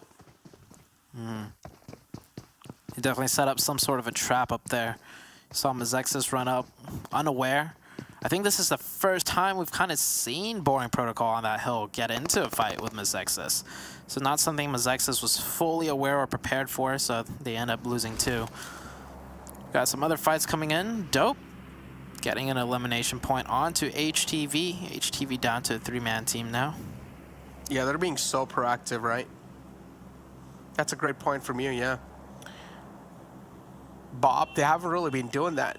And now they've looted the entire bootcamp area and they moved out so quickly. And now you see XSET, they're also trying to get their hands on the bootcamp area too. They've got themselves settled down there. They're probably going to try and loot the leftover as well, as the circle's going to be moving in 5 seconds. Something every single team will need to try and worry about. And HTV too at the same time, they lost a player. Oh man, we are seeing a lot of early casualties. I mean, the entire squad of 4 pros and Mezexis too taking 2 casualties onto themselves. And then Nova, HTV, and Vamp as well having casualties. Lazarus here, making their rotation across that western island. We'll get shot at a little bit by HQA, but nothing too serious. A lot of teams, by the way, are kind of centered around bootcamp because that is the center of zone. We see XSET retaking bootcamp for themselves as Boring Protocol has, taken that hill just north. But the Knights also extremely close to bootcamp. Same with Polar Ace. And HQA. One of those teams, right? HQA has been so good when it comes to the elimination points too, and when it comes to the placement points as well. HQA is they kind of like have a perfect balance. That's what I personally love about HQA. They don't really tend to go too aggressive, but at the same time, they get a lot of elimination points onto their name, but they also like to prioritize zone or placements. Yeah, that's what something really impresses me about HQA. Yeah, HQA just overall super consistent. I will say, they don't have a super, defined playstyle just of yet, but I think that's mainly because they're still, I wouldn't say figuring things out. I'm going to say they figured things out, but they're cleaning everything up to a point where it's everything looks more crisp and clean. Right now, they're just a little bit murky, but they're doing everything correctly. So this HQA team's got a lot of potential. One of the teams that it's been around for a while, this HQA team. We've seen them in the past years, but this is the very first year that they've kind of really shown themselves to improve above the rest of the competition by a good amount. Yeah, I mean, saw this team playing the PMPL qualifiers too, right? And they were doing quite phenomenal over there. And considering the fact how they were playing in the qualifiers, I did not really expect them to do this great in the PMPL. But XSET, oh, what a spray from Killswitch. Is not going to let Acer go just like that out of harm's way. Is trying to get the elimination point secured. But unfortunately, the tree is going to be something that's going to be blocking vision of Killswitch. So the confirmation is not going to be there just yet. Boring Protocol, they're going to be quite pissed after they do see one of the players getting taken like that. Killswitch spotted. Ooh. Oh, that's a great headshot from Samuel, but no conversion. Yeah, Samuel is the long-range specialist. Even in the very first year, I remember when I was playing competitive, in the very first year that Comp PUBG Mobile started, Samuel was already known to be one of the deadliest long-range players, and that's actually because out of the North American scene, I'm probably wrong about this, but he was definitely 100% one of the first adopters of playing with gyroscope.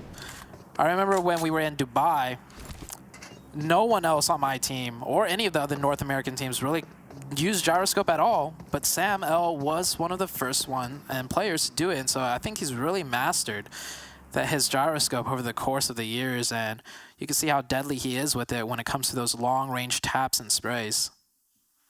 And look at it now, right? It's like gyroscope is one of the most used settings currently.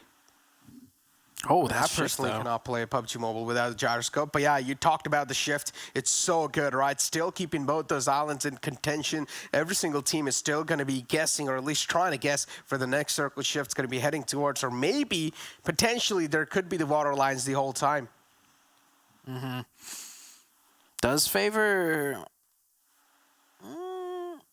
I want to say it favors the West. Yeah, more on the western side. But if you take a look at the Northeast, there's a good amount of land still in play on the Northeast. But, oh, man. Never know. Get all the way to the eastern side, though. We have HTV, 19E, and then I can't even see what team that is. Dope. I think so. It's dope. Yeah, that's dope. Dope. Yeah. Oh, that's such a terrible shift for them. Like, they have such a long way to go, and then that just traversing that area is so difficult. Yeah, that is really difficult. J7 out in the open, and Chronix did not really take any shots just yet, but are Polar Ace aware of the fact that the Panthers are just trying to pounce on in? Moving on in slowly and steadily. Trey definitely has heard the footsteps now, but every single player Polaris, they're just taking these positions, and a great opening found from the side of Trey. He's going to be able to get the conversion through too. Another frag to follow it up. Poppy too will be falling down, and now Trey with a great two-man opening right there. Polaris, every single situation currently is in their favor. And wow. Wow. That was, third party going on, potentially. You see XSET mobilizing. I don't know if that's a quick movement to third party and take this fight. It is. They may not fully engage, but they're definitely setting up players to get the angles to maybe take out this Polar Ace team. They're on the edge of zone, so I don't think they're prioritizing like a fast rotation by any means. They're going to see if they could do anything, but I think Polar Ace will get that full reset. And XSET's not a team that strikes me as someone that will take the 4v4 just because they want to. So I think they made an attempt to do that third party, but they're going to give it up very quickly. But the Panthers, they thought they were the Panthers, but instead they just became the prey themselves. Yeah, they did. And Polar Ace, they played that so well too, right? The call was made, okay, I hear some footsteps approaching, guys. Don't move even an inch. And then they were just like camping inside those buildings. Saw one of the players of Panthers just move on in. Easy frag right there. And then Trey was able to get those two eliminations. That was a fundamental mistake too, actually, if you think about it. He went straight through the doorway. Yeah. Right? He should have hopped around the sides of the window.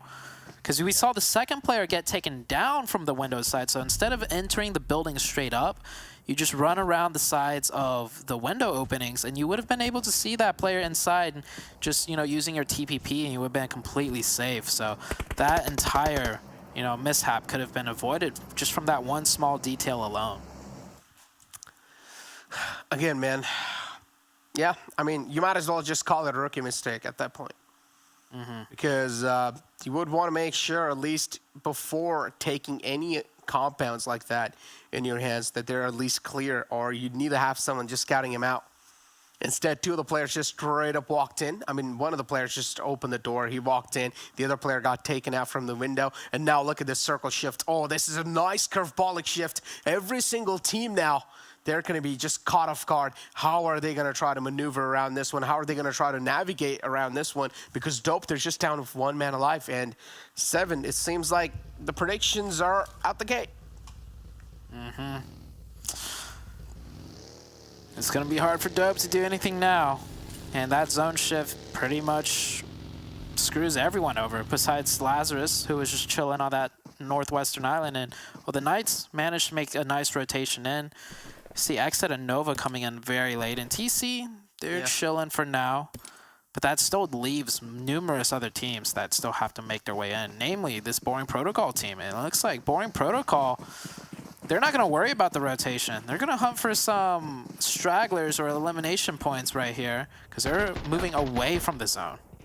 And something that I've heard, right, in the upcoming updates, from what I've heard, the zone damage is actually going to be increased in the map of Sanhok. So heal strat or heal battle or med strat will not be a thing. And there's a lot of being seen in South Asia too, right? Before, every single team was able to do that. Okay, I'm going to hold on to my words. Toss, this could have been an easy knockout, but unfortunately missed a lot of shots. Carnage now trying to capitalize. Toss taken down quite low. Is now going to try and back off a bit, but oh, this MK14 might just be so detrimental with this automatic.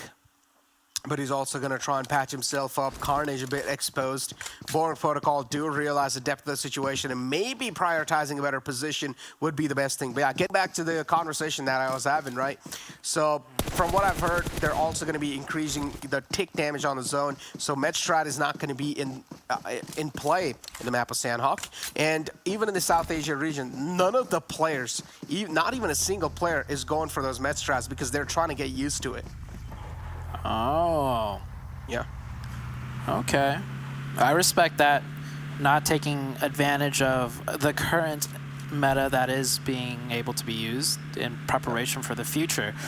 So I hope that's also going to cause more hot drops, right? Because some of these locations on the edges of the map that aren't as contested, these are teams defaulting to Medstrats. So now that Medstrat is going to be removed, and hold that thought, WallStreetBets, they try to lay a trap for Boring Protocol, but you can see Boring Protocol came here ready for a fight. They may not have known WallStreetBets was here, but they just striked right in and cleared the ridgeline side, and they're going to start with that before working and worrying about the compounds. That's great Molotov toss too. Drago's able to knock out Samuel. Nice opening found against the players of Boring Protocol. And now WallStreetBets so far today, they've been looking really good on their 4-4 fights. So Boring Protocol, they will need to try and watch out because they're currently feeling themselves. Boring Protocol down to a 3-man.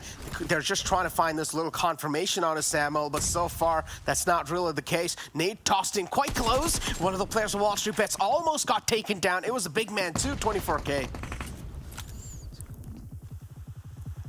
Oh man, Boring Protocol's getting battered and bruised. Carnage down to 1 HP. Samuel trying to get revived. WallStreetBets, do they have any more util? They're all just, oh, just as I ask. There it comes from 24K, and Acer gets knocked. It's a 4v2. Spec is still up. Oh my god. Spec is actually going to be the last one up. Yeah, put him in a 1v4. Like, I mean, we know Xenox could do it, but Xenox a different breed. Yeah, it's just a different breed.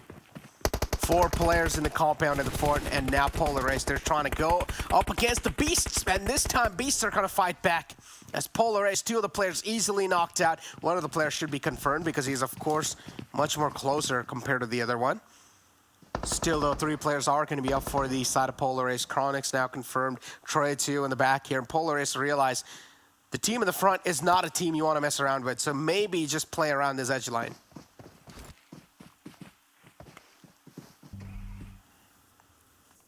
The Knights fending off Polar Ace. Put enough pressure towards Polar Ace side where the Knights feel comfortable that they could rotate in now, I think. Luckily for them, the compound directly north of them is actually unoccupied. I think the team that previously had it was Lazarus, and they took up Painan. Circle has shifted very deep into the Painan area, and still some of the river kept in the zone. Talk about the river, though.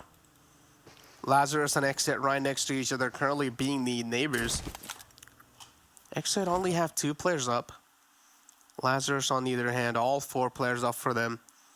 XSET will need to try and watch out. But again, Lazarus, they're quite spread out well. So no intentions of making a push happen against the players of XSET. What I really want to know is that, do Lazarus know that XSET is right here? I think so. They should have sensed a fear because they've been in the hot tin area for quite a long time now. So Lazarus should have a bit of general idea of how things are looking like in this city, as this final zone is about to be so chaotic. A little bit more time. Just give it a bit more time because there's still a lot of teams alive, and this circle's not going to have the area to cover every single player. Koi down in the southwest doing that med strat. Zone about to pop, and oh, that's fun, but that's also very nasty. The Knights will have a nice area to work with on their south side. That bridge is kept in zone, and that bridge has a lot of cover as Koi and Salty, they go down trying to pull off that med strat. This is going to be a really hectic final ending as far as the Sanhok game goes. This is, though, but still, just feel this peace before it's about to break. 3 players of the Chosen moving on in quite close. We might just see the same I think replicate. That just happened before with Polar Race.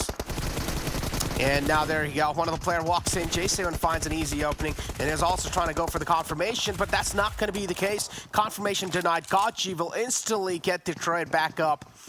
And the Chosen, oh no, actually, he bleeds out to his own death. The confirmation was there, and now the game's spalled too. The Chosen down to a 3-man squad. Chosen down to 3, but that's still more than enough to work with in these close range encounters.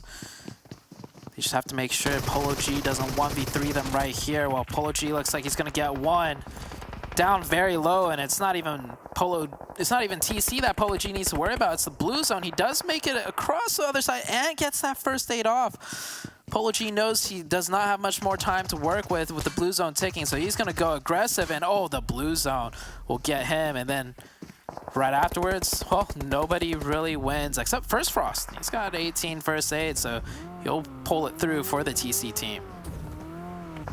Oh man, and then WallStreetBets too right here. They're just able to pepper down some shots in the smoke. As one of the players, well, there you go, Chico will be confirmed too. Knights over there, Tensa and Coops. Coops is going to be able to patch himself up, but Knights, they've got quite a lot of distance to try and cover out in the open. Tensa will be following it up, and now it's all down to Coops, the final man alive of Knights, to try and make something happen. If anyone can make it happen for the Knights, it is Coops. But you can almost say the same for the rest of the entirety of the Knights team. This team is just so solid. Coops will have to make it into zone, though. He's going to make that move as the blue zone closes, and no way he loses that. Yep, no, he's going to take down Mayo from Vamp. Confirm that point as well, and continue his way onwards. Keep the camera on Coops. I feel like he's about to do something magical as the rest of the Lazarus team trying to make their way in. One of them get taken down by WallStreetBets, and WallStreetBets, I mean, they've had a chicken dinner. This could be their next one today. Oh, it potentially could be, but Kaseki, a great return knock, a great reply from his side to the players now. Lazarus just charging on in. Fishy is the man right there from the side of Dope, and he will be taken out by the Wall of Death, and that's what exactly will happen. It's all down to G-Bang from the side of HQA, the final man alive, and he will be taken off as well. The lifeline of HQA is not there anymore, as the circle now is going to shift out in the open. WallStreetBets, they have the most amount of men alive. 3 players up. The strongest team currently in the lobby, as it's all down to Coops from the side of Knights. WallStreetBets with 13 eliminations too. This team has been absolutely tearing it up in this Sanhok match. Trying to deal with it, but you see how cautious they are. The reason why they're so cautious though is that they see 7 alive still. So that means there's 4 other players. What they don't realize is that 2 of them are just med stratting, and Isajat is trapped, and Coops, well, Coops is kind of further away, just stuck behind a rock. And there you go. Isajat, oh, he heard his footsteps, but Steve-O too is just holding it down. He's not really peeking out. And that's something Isajat is just being paranoid about, because he knows anytime soon the player will try and strike in, and Coops too inside the zone. He's just creating so much trouble for the players of WallStreetBets. Steve-O is taking a lot of damage. Coops now certainly in a huge advantage. Oh, no way. Coops will just wipe out the existence of WallStreetBets. Oh my. Beast. Near the Beast.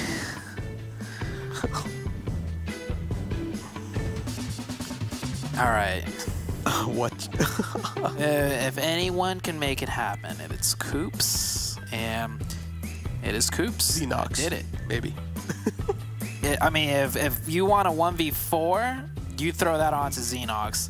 If you want miracles, you throw that on to Coops, man. Like, this actually reminds me of last year. There was a game where the Knights were down to 1 player extremely early on, and the circle ended like in the water on top of one of those rocks that stick out. And there was like 10 players left alive. And I remember one of the casters or somebody joked like, oh, watch Coops somehow win this as a solo player when there was like 50 up. Fast forward the rest of the game, Coops somehow wins the match with a zone ending just in the water on top of a rock. That was, Wow. This is giving me those vibes. I mean, this is Coops, man. Like, yeah, I mean, we just all saw it. Like, forget the round report. Let's just keep talking about Coops. Like, what? I feel you. Not gonna lie. Indeed, that was quite a miracle if you talk about it. Just the final man alive from Knights. And personally, did not really expect him to win that because I mentioned it. WallStreetBets, they were the strongest team. HQA, they were just pinned underneath the bridge. So I felt like this has to be a WallStreetBets game, but that was not the case. Not at all. Let's see if Coops could do some more miracles after we come back from a very short break.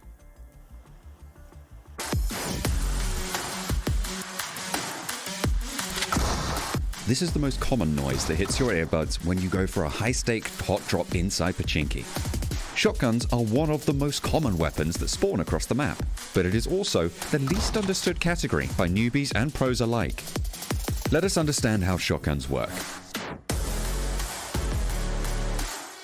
The 12 gauge spreads out over distance once you shoot it from the shotgun, meaning that the further you are away from your target, the larger the spread of the bullets, which means that more of them are going to miss the opponent's hitbox.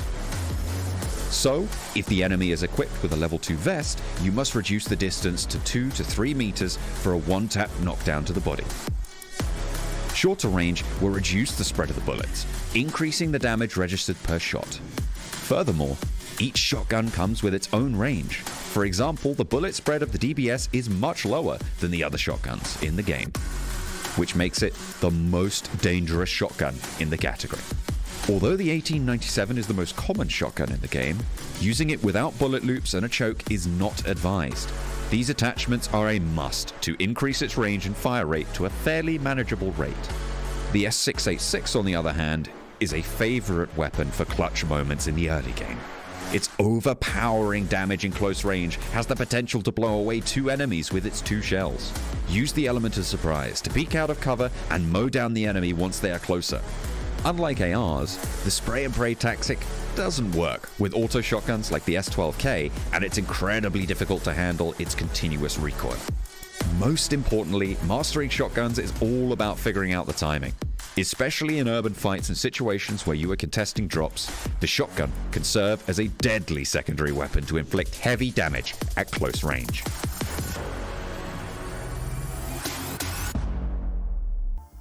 Woo! Welcome back, everybody. How was that Sanhok game, huh? Coops towards the end, absolutely crushing it. WallStreetBets also owned as well. But before we get into that, I got to give a huge shout out to Monster Energy, our official energy drink partners here. Guys, what a way to finish that game. Literally nail biter all the way towards the end, flicking in the blue zone, the heal strat. Coops, it's just too easy. But at the same time, you got to give mad love to WallStreetBets because, man, did those guys get some kills, 7. They definitely did. I mean, 13 elims for WallStreetBets, 23 points total that is going to be for them. But you said it. It's about Coops, him being able to hide behind those trees, wait for the right moment, and on top of that, be able to clutch up that win. Even though if he didn't end up with the most elims, I still feel like that was such a clutch play, Glitter. Yeah, I mean, this is what we were really hoping for, that the continued pop-off performances for WallStreetBets, right? But once again, I mean, we were talking about, we were watching and called out Vamp in a top 4 yet again. They didn't get a lot of elims this time around, but they still chipping away at that lead of the teams that are above them. I mean, you see, we have a little bit of a resurgence from both the Chosen and Lazarus. I like that we're seeing them pop up here on Sanhok. Elims, though, the elims out of Nova, the elims out of Polar Ace. I mean, that is fantastic, mostly actually for Polar Ace because they've also been very quiet here today. And then we can see what happened on the second page. HTV and Dope still struggling a little bit, although I will give Dope some credit. 7, they did get 5 points, and it's better than what we've been seeing so far, where on the flip side of that, HTV only was able to get 2, and that's just not going to really cut it for that squad. But at this point, any single point that they can get for their overall total is going to help going into the final week. Yeah, any points that they can get to separate themselves from B-Town up that leaderboard, right? It's going to put at least a little bit of pressure off them, but they're still going to have so much pressure. And then with this hot drop here, Nova Esports, 4 Bros, when are we finally going to stop this madness, guys? Right? It is now the last day of Super Weekend number 2. I thought this was going to be played out until the last day of Super Weekend 1. But you guys are still going, and I know we're currently not watching that, but Nova either wins it or 4 Bros wins it, but they always end up losing a player, and they always put themselves at such a disadvantage. And that's one of the reasons why I don't like that hot drop, Glitter. Yeah, I do agree. I think I had assumed that by now somebody would have given it up. I've got to say I do respect the stubbornness, the dedication to holding down that drop. It is resulting in some rougher Sanhok matches for them, but I'm interested to see if any of that changes going into the final week of league play, or if we're just going to continue this battle out, because I'm kind of entertained by it. I'm not going to lie, some crispy shots coming out of Kiyoshi here down on tonight's as well. And like I said, much stronger performance for Polar, specifically getting a lot more elims on the board. And sometimes that's just the nature of this particular map, but it opens up so many opportunities for other teams to get some points on the board. However, while Vamp didn't have the elim type of performance we've now seen out of them for the past couple games, they once again were still in the top 4. They definitely were, with 8 placement points, 1 elim as mentioned, and 9 totals. Don't worry, people, I can do the math. It's good to see them starting to perform that consistent, right? We talked about it, top 4. We can see a top 4 out of Vamp, and they might end up giving us that. And right here, the way Coops was able to play this out, it was so good. 24K was literally waiting for the right moment to have him pop off, but then it just didn't happen. And then right there, the chosen player was not able to get that heal in time. Overall, congratulations, Scoops. You did everything you had to do. You played it out perfectly. And right here on the top damage, that's right, WallStreetBets, that might be one of your highest damages matches in a PMPL match ever. 2,500, 13 elims. Love to see it. And not just that, I love to see Polar Ace up here as well with 1,100 damage and 6 elims. And if we go down the list, there is actually, I did not think I would end up seeing 19E right here, which I'm actually pretty happy to see. Neither did I. You know that WallStreetBets has to be a little bit salty right now that Coops kind of spoiled this phenomenal chicken dinner for them, no jukes.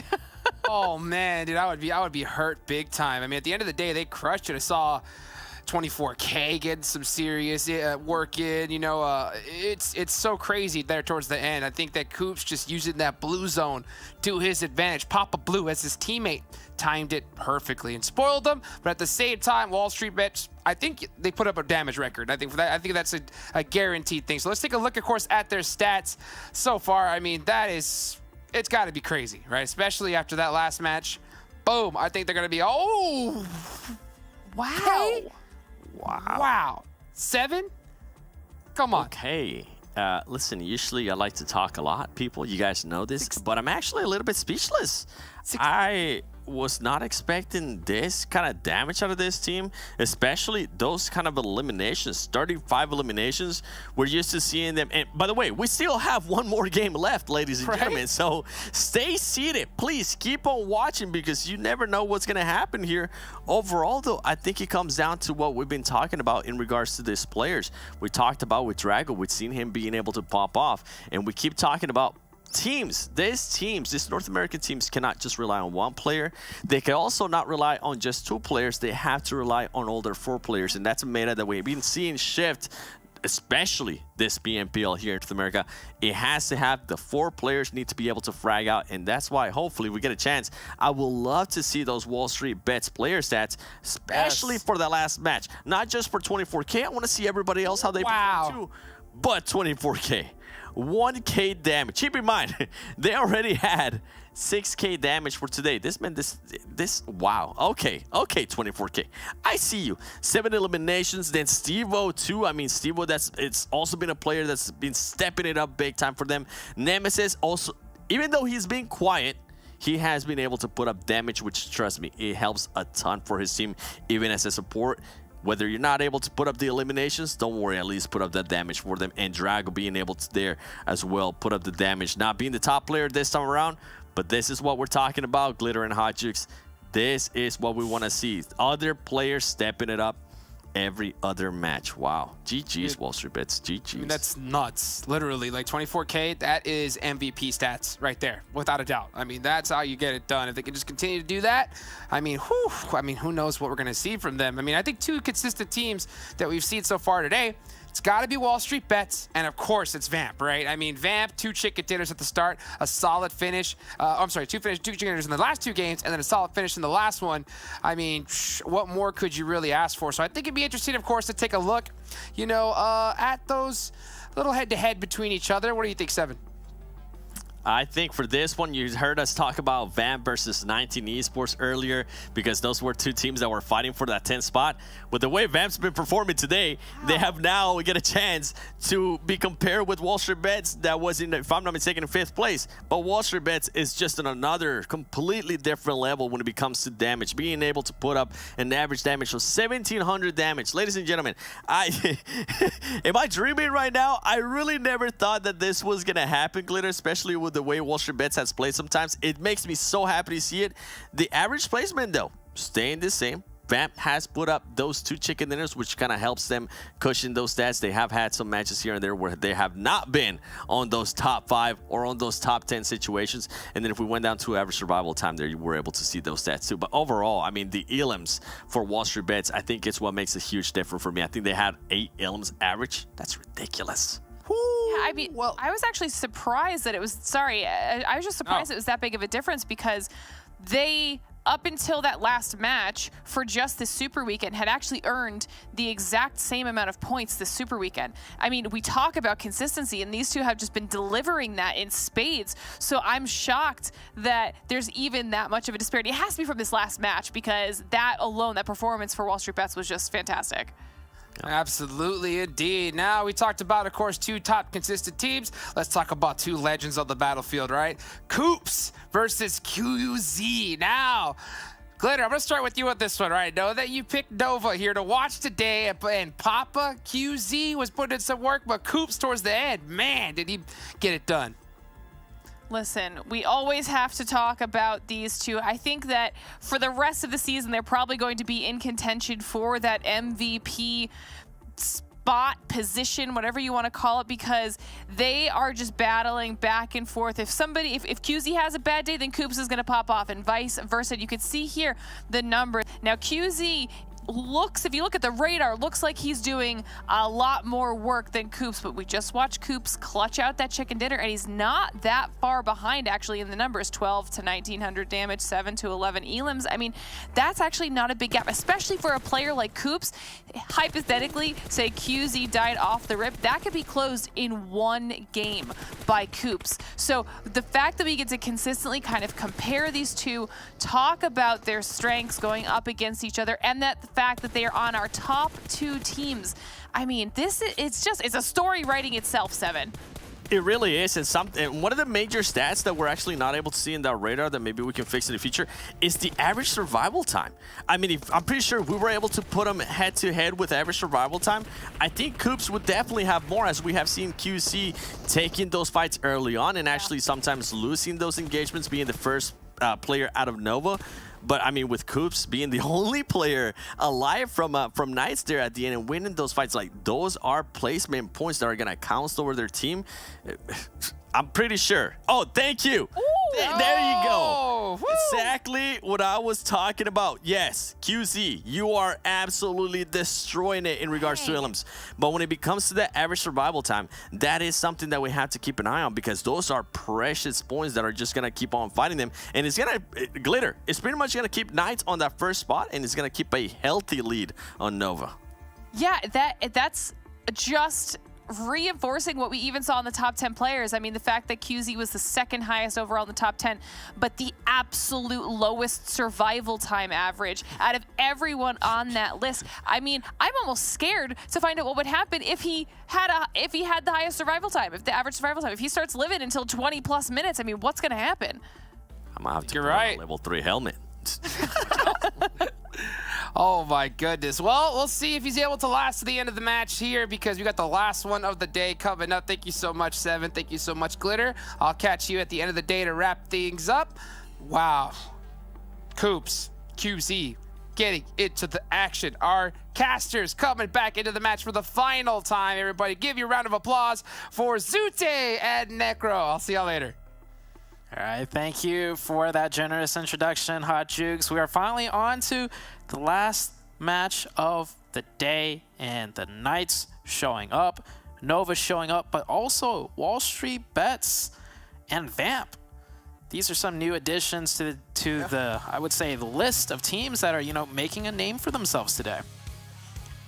Yep, Vamp too. As you said, they're doing so great. And WallStreetBets, though, I mean, I knew since the start, WallStreetBets is probably one of those teams that has to be one of those teams to watch out for. And so far in the week 2, they're able to deliver it up to the mark. The only thing that I'm going to be asking out for, of course, in the final game 2, I want to see consistency from their side. And then even in the week 3, I want them to just keep going ham. Oh, definitely. This is looking good for them. Hopefully it's a consistent show up and improvement that could carry on into future days. But we still got one game left. We'll see what they could do in this match. As taking a look at the most eliminations, man. As Coops, Xenox, and QZ has been on here for the past, wow, I don't know, like the entirety of the tournament. I think after like the first week, it's been these 3 names the entire time. I mean, it's like the amount of highlight moments from these 3 in the PMPL North America. You can make a movie from it. Well, I mean, talk about a movie, though. Man, I mean, that previous game from Coops right there, that can be something that can be used in a movie, right? Like, kind of like a solo man right there, John Wick style. You know, pretty cool. Just taking out the people in the front, just making it look so easy, doing some light work in the lobby. And now look at the circle right here. We've seen this similar kind of circle in the previous Erangels, and now we're seeing the same circle here again. Interesting. Yeah, very northern, and we keep a lot of that river into play. The question of north or south always comes into play for these teams. See how the teams decide to rotate in this one, but shouldn't be anything too special, honestly. We've had so many matches on Erangel, so many circles looking just like this. Now, if it hard shifts constantly, that would change things up. But for now, I think teams don't really mind it. Teams already know what they're going to do off this first circle, and probably the next circle as well.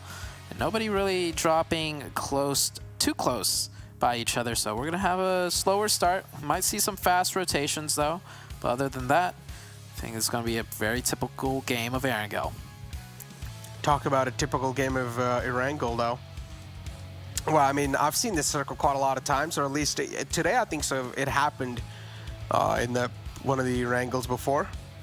So yeah, teams, again, they're not really going to be caught off guard, but what, as you said, where they can be potentially caught off guard has to be those hard shifts that the circle might just be taken. Now, if the circle does shift up north to our shooting range, that can be something that every single team in the lobby will be worried about. So they will need to try and be, or at least try and close in the distance towards the circle as quick as possible and try and get the centralized spot. Or at least that's what majority of the North American team likes to do. Just go for the center spot and try and play there and then wait for the next circle shift. Knights here. Such a strong, consistent team. I mean, if we want to just take a look at the overalls right now real quick, they're at 366 with Nova at 304. That's a 60-point difference. And it drops down to 304 compared to 270. So Knights clearly a step above everyone else. And I mean, that's one reason I really like the Super Weekend format. It really gives a chance for all the teams to play and show out. Like the top teams get a chance to have multiple games to get that consistency to shine through. But the finals, and I know we're a little bit away from it, but it's always a different story when it comes to the finals. It's just barely enough games where, like, if you're a top consistent team, you gotta have everything locked down every single game you play and you could still secure that #1 spot, as you know, even though it's much more difficult with the less amount of games being played. Oh man. And now the circle 2 is going to start to close. And imagine the teams that are in the outskirts, of course, right? Including 4Bros 2 right there on the southern side. The Panthers 2 is right there too.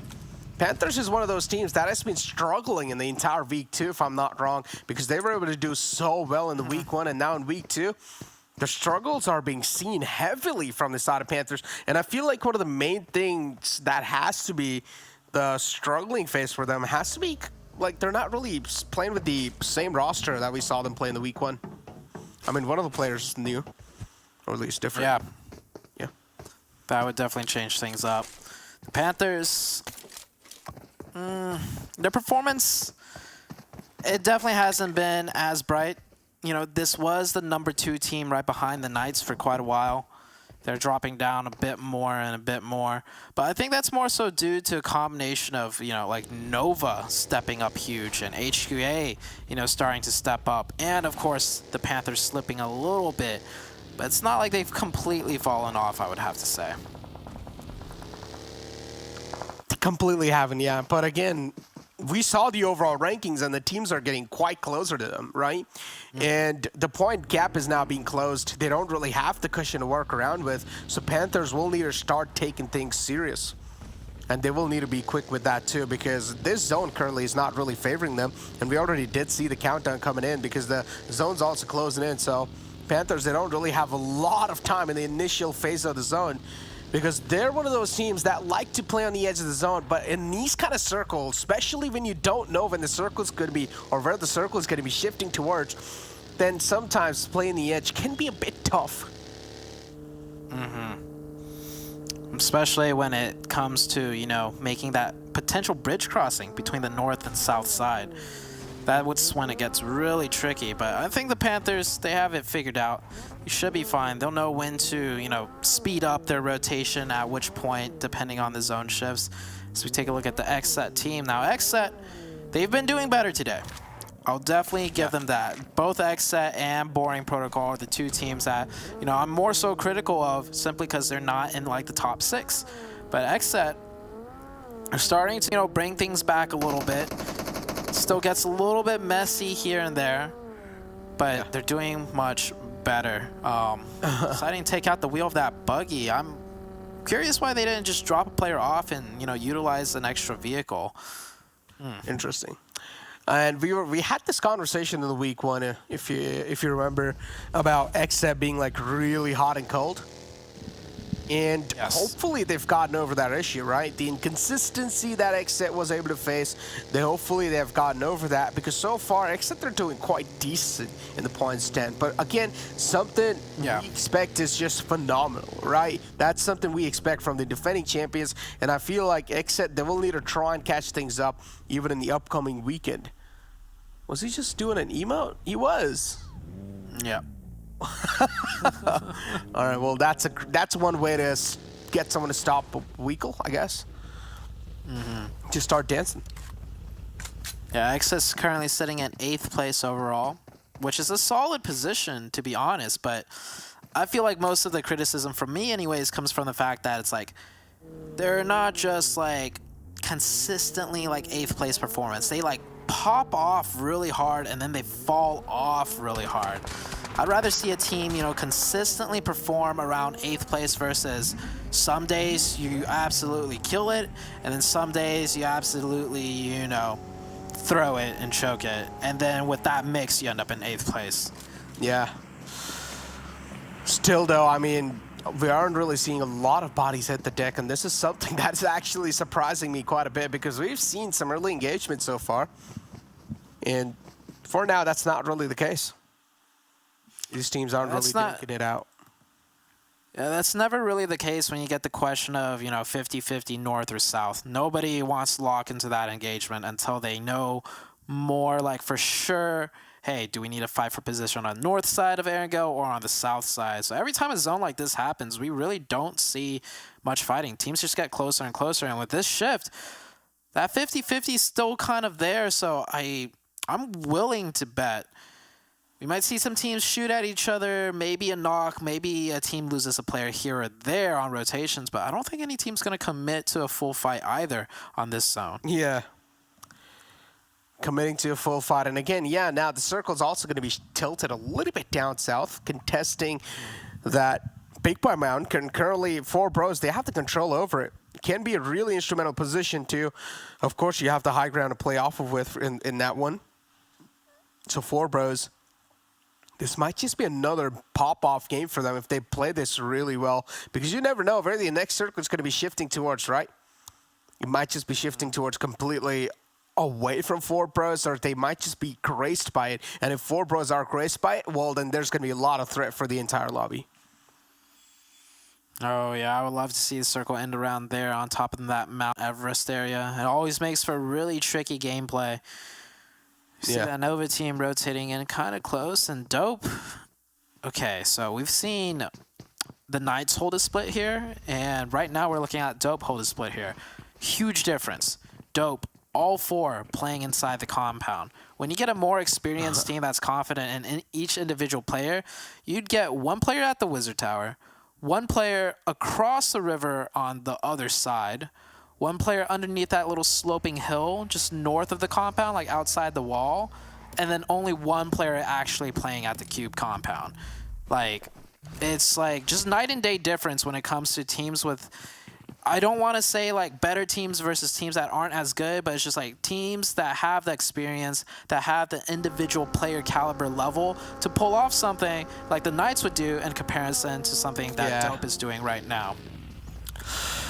I mean, I personally feel like it's going to be quite tough for Dope to, you know, make something happen, but I'm going to hold on to my words for now, as Mezexis just raining down bullets on the players of XSET. They caught a lot of bullets, too, on the vehicle.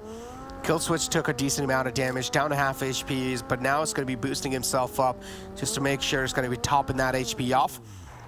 But something that needs to be considered is that the vehicle is also kind of smoking, so cannot really be relied on for longer term in this game. And XSET, they're right on the edge of the zone too. That's not a position they can try and rely on, so XSET, they're going to be quite unsettled for the rest of the game. Yeah, I'm still trying to think back to why they didn't take more cars. Like, you see how having just 1 vehicle with 4 players in it, I mean, it's so easy for the enemy team to just focus everything onto 1 car. And you could potentially have your whole entire team, you know, like put in a bad position because the car goes out or something. But they are rocking 2 cars now. Maybe they just don't want to use buggies for whatever reason. Well, we will be heading into the next circle shift very soon. And as predicted, teams got close to each other. We saw a player, you know, go out here and there, but nobody's still committing to that fight because we still don't know. Circle's going to go north or south. Well, let's find out. We're about to find out in a couple of seconds, Zoo. Where is the circle going to be shifting towards and which team is going to be graced by it? And whoa, it's a hard shift up north. Every single team down south, and actually the majority of the teams were down south that anticipated maybe the circle would have been shifting down there. But no, it's just trolls everyone, and circles like, psych, you thought. We're going to that hard northern circle shift. I like XSET's rotation right now. Same with the Panthers. It looks like both of these teams want to take that western north George Pool bridge where they could circle all the way around to the top. Like, they definitely know they can't drive down the middle, not with a zone shift like this and Dope. Well, they're in a good position, and they're kind of giving up a lot of control, not playing a little bit more split. But in a situation like this, I'll give it to them. I understand, you know, if you don't have the players that know how to do it, don't bother doing it. I always say, you know, use these games as practice, but at this point, you know, things are going to get very intense. The Knights taking away with Polar Ace. They managed to pick up 1. Oh, no, and Polar Ace, too. Yeah, they're down to a 3-man squad. And Knights, they have all their 4 players up. So Polar Ace, a huge threat lingering on top of their heads. And if Polar Ace do want to win this fight, an early engagement should be started from them. There should be a knockout from them. But so far, Knights too, they're not really straight up peeking out. They're taking their sweet little time. A lot of shots inflicted onto Chico. Taken down quite low too. But Knights, they're just taking things quite slow. They're not even trying to peek out. They're not in a hurry. No, definitely not. Knights will take their time as they please. I mean, they have full control of this situation. You know, Polar Ace isn't pushing them anytime soon, so they'll just keep prodding around, poking around until, oh, they get the opening, and there you go. Now with the 4v2, I'm pretty sure they're much more comfortable just, you know, pushing the rest of the team and confirming these points. Oh, man, and there you go. Yep. The man in the clothes easily taken care of, and Knights, this is what I expected. And they also now straight up ram their vehicles in the compound because they realize the team in the front is quite hurt, and they also hear Trey just running away from the compound. Chronix and Trey, the final 2 men up, but they've been forced out of that comfort spot they had. As the entire squad of Knights, they're looking really dominant, but there are still a couple of teams outside. In the outskirts, they're still trying to make it in. For example, teams like the Chosen and Mezexis who are tanking the damage from the blue. Oh man, Trey. Poor Trey, man. He is just quivering in fear right now. Lazarus is pulling up though. Lazarus is a team that would not mind seeing if they could take a fight here at this compound. This fight from the hill to the compound is actually such a common one that most of the experienced teams would know how to take this one, except the problem is with that circle shift, it shifts kind of just wide into no man's land. Only 2 teams in that new zone shift. Oh man, and WallStreetBets, they're just trying to pepper down some shots in the front. They do spot out the smokes, but again, no connections found just yet. Nova too right here. This circle is going to be so uncomfortable to play with because it's exposed quite a bit too, and you cannot, or you do not really want to be those teams to play right in the smack center because you might just be the center of attraction in these zones. So the edge lines are quite exposed as well, and this circle, as I said, is quite uncomfortable. Nova with the shotgun though. Look at Rin. Ooh, and Zute, this is one of those things that I've been seeing, not just in this region, even the SA region. Teams are using those shotguns in the final zone. That's 12K, yeah. This is a very strong weapon. I love seeing this ever-changing, just very slowly, the meta shift, right? When it comes to the way the teams play, and now even the weapons they use, shotguns actually being utilized. I mean, we all know how nasty shotguns are, especially when you play those classic matches and you just get shot in the face by one. You're just like, this gun's overpowered. It's kind of annoying. Yeah, it needs to be fixed. It's kind of annoying. Yeah, DBS and the S12K are the 2 shotguns that are currently like highly used. And then there's another one people tend to go for, which is double barrel, but the problem is it only has 2 pellets in it, you know, and that's something that is like, it's like high risk, high reward, but you might as well. Why would you want to take chances when you have shotguns like S12K and DBS to play with? But on the other hand, WallStreetBets 24K. Oh, he spots out that rotation of HQA. Sunny Pig now is going to be the man to rotate out in the open, but he's still catching a lot of bullets. And finally, Sub Pig will go down as HQA. The opening's being found. WallStreetBets trying to maintain their composure. Multiple teams driving around. Now it's the Knights looking to challenge them a little bit. They're trying to get that reset. The nades and Molotovs are coming in. Coops has got that nade in hand. Oh, that is good from Tensa. And the follow-up from Coops. Oh, man, it's like when you see a top-tier team throw nades, it just somehow always connects, right? It's like they just know, even if they can't see the enemy team, they just know where to throw it. It's that game sense. And now WallStreetBets down to 2. Forced to just run away as fast as they can. The Knights with 5 elimination points already. They did lose a player, though. And now they're also down to a 3-man squad. Trey, oh, this is going to be so tough. Trey, this zone is just going to take out chunks of HP from your bar. And there you go. Trey will finally fall down. Not really able to patch himself up in the nick of time. But still, we're seeing 15 teams alive, Zoo. And, I mean, there are quite a lot of handicapped teams in here, but still 15 teams alive and 41 players in total. And the zone is also getting way too messy now. Bodies are, of course, hitting the deck. The Panthers, too, they're following it up. And the Panthers are definitely missing the groove right there. Nova, they're getting charged on by the players of Boring Protocol. Samuel pulls up way too close for comfort, and he will be knocked out. Carnage, 2 out in the open. Spec behind that tree. Too much damage to try and tank. And at this point, the zone's just going to keep on just increasing the damage. So how is Spec going to try to tank that? I don't know what Spec's plan is, but it's not looking good for Acer or Spec. And Spec though. Oh no, that was actually Acer's nade.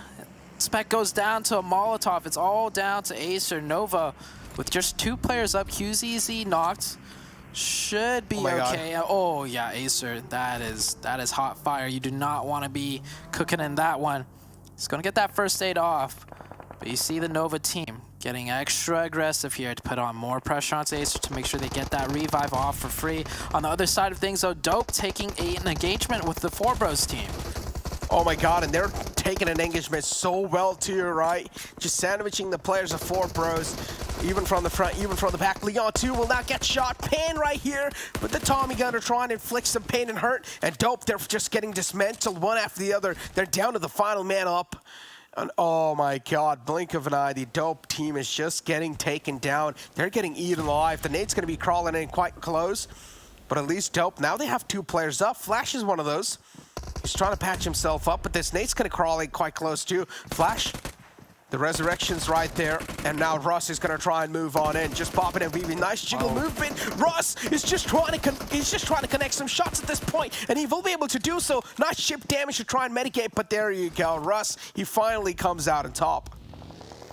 The dodge and weave. The jiggles left and right. He used that rock perfectly well. Didn't even take that much damage. Clutches that 1v2 and maybe can get this revive. Not too sure about that one. We'll see later on. But the other teams are still moving into the zone. Barrel 6x. Yeah, Barrel 6x. We've seen some other players use that too. Primarily from QZZ. Nova. Yeah. QZZ was using the Barrel 6x too. Like, I mean, Barrel 6x, a lot of recoil. But when you give these players like 3 years to practice the game, hey, they can master anything. Oh yeah, without a doubt, without a doubt. And now HQA, look at the Xenox in the prime spot against him. That's the high ground. And I mean, I wouldn't be surprised if Xenox just wipes. Okay. Focusing on another team. 19 Esports is currently right in this max center. And they also have a casualty on their side. HQA. That's quite a crucial rotation from the team in the front. But the Chosen, too, is one of those teams that needs to be eyed out for. But unfortunately, First Frost gets taken down. TC doing what they can here to take this side of the circle. But it's not looking... Oh, it is looking somewhat good as Godfan gets the opening. That's going to let Opa maybe get the revive. Oh, spoke too soon.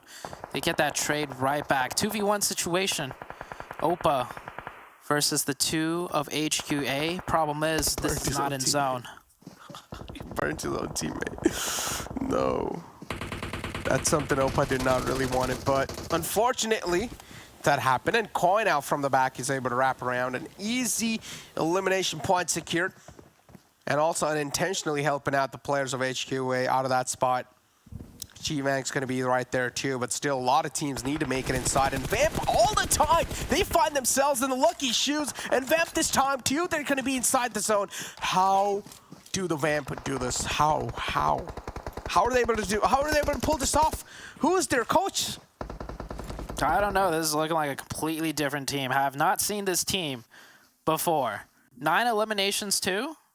And they're playing like a nice, you know, like split out in this open zone, just like super confident in each other and playing their own positions and getting the communication down to work together as a team. As Mayo getting a knock onto Ren just now in the kill feed and getting the confirmation. That puts them up to 10 eliminations, and they still have 3 players up.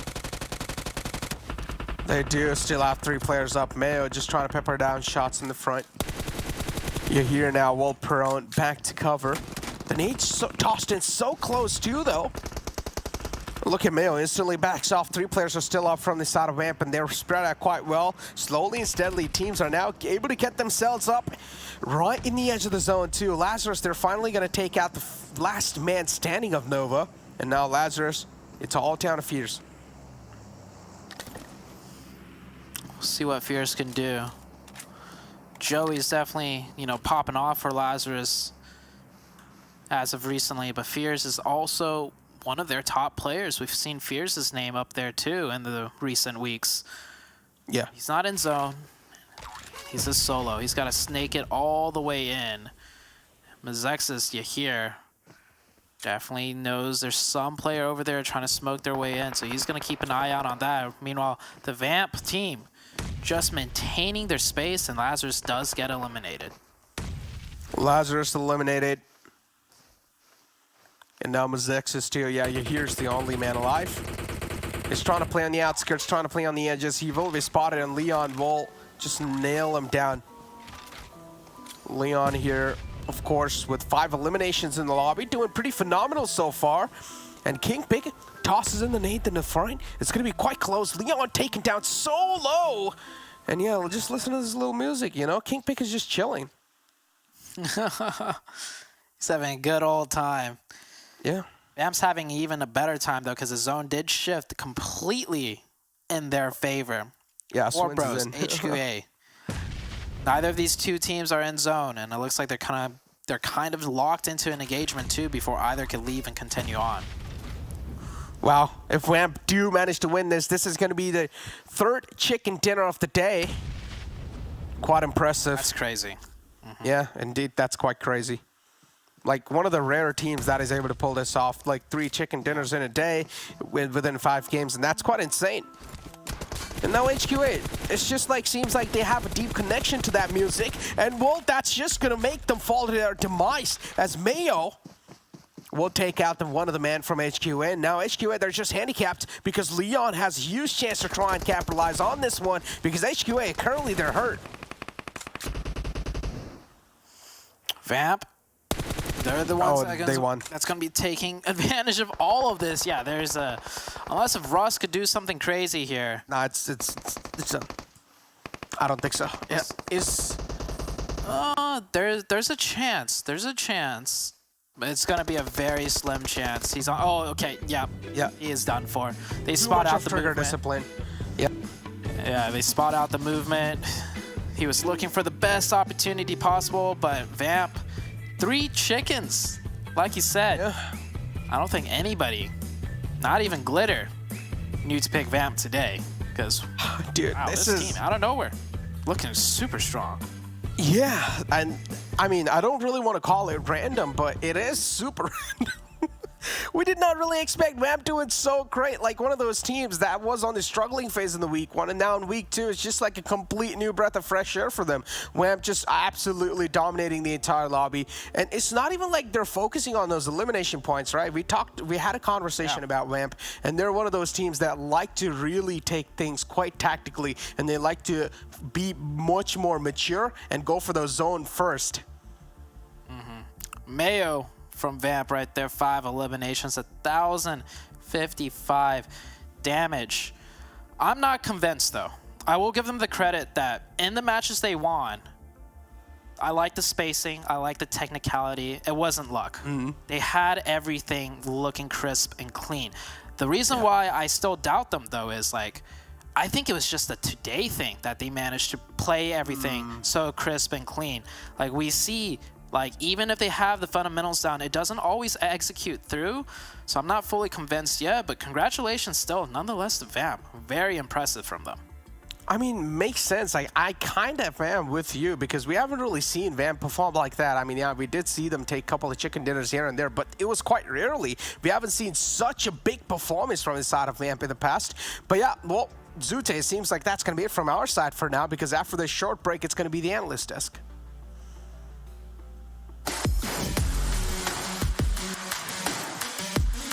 A thoroughly planned backpack always keeps you prepared for anything from dangerous enemies to wild zone shifts. So let's get into the concept of loot. You already know that it's important to find a backpack to better equip yourself in the game. Backpacks come in 3 sizes. The level 1 backpack comes with a capacity of 150. While it is sufficient for early fights and hot drops, it is never enough to carry enough supplies to get yourself to the final zone.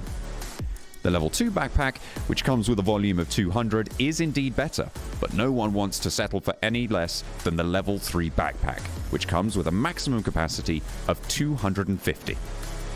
Additionally, the vests that you'll find around the map will give you an extra bonus capacity of 50. The capacity of the vest remains the same for each level, and even if the vest is damaged. With these stats in mind, you may like to customize your loot properly without depending on auto pickup. For example, if you're an assaulter who dons a duo of AARs, like the widely used M4 and AKM combo, you can carry around 240 rounds of 5.56, 120 of 7.62 ammo when you have a level 3 backpack. But when you're using the same combo with a level 1 backpack, you must cut short the amount of ammo you are carrying and decrease it to around 150 and 60 respectively. Do note that different types of ammo take up different percentages of the backpack's volume.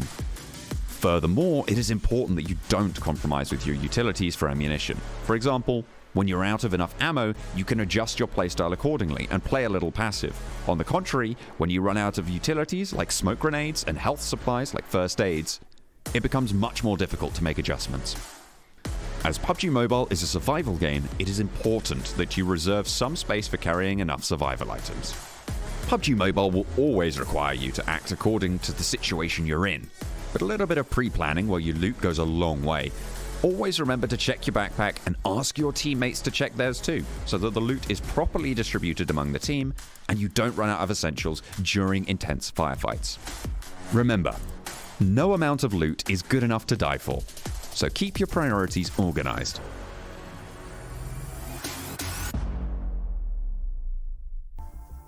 Whew, we're back, and oh my goodness, what is Vamp on today?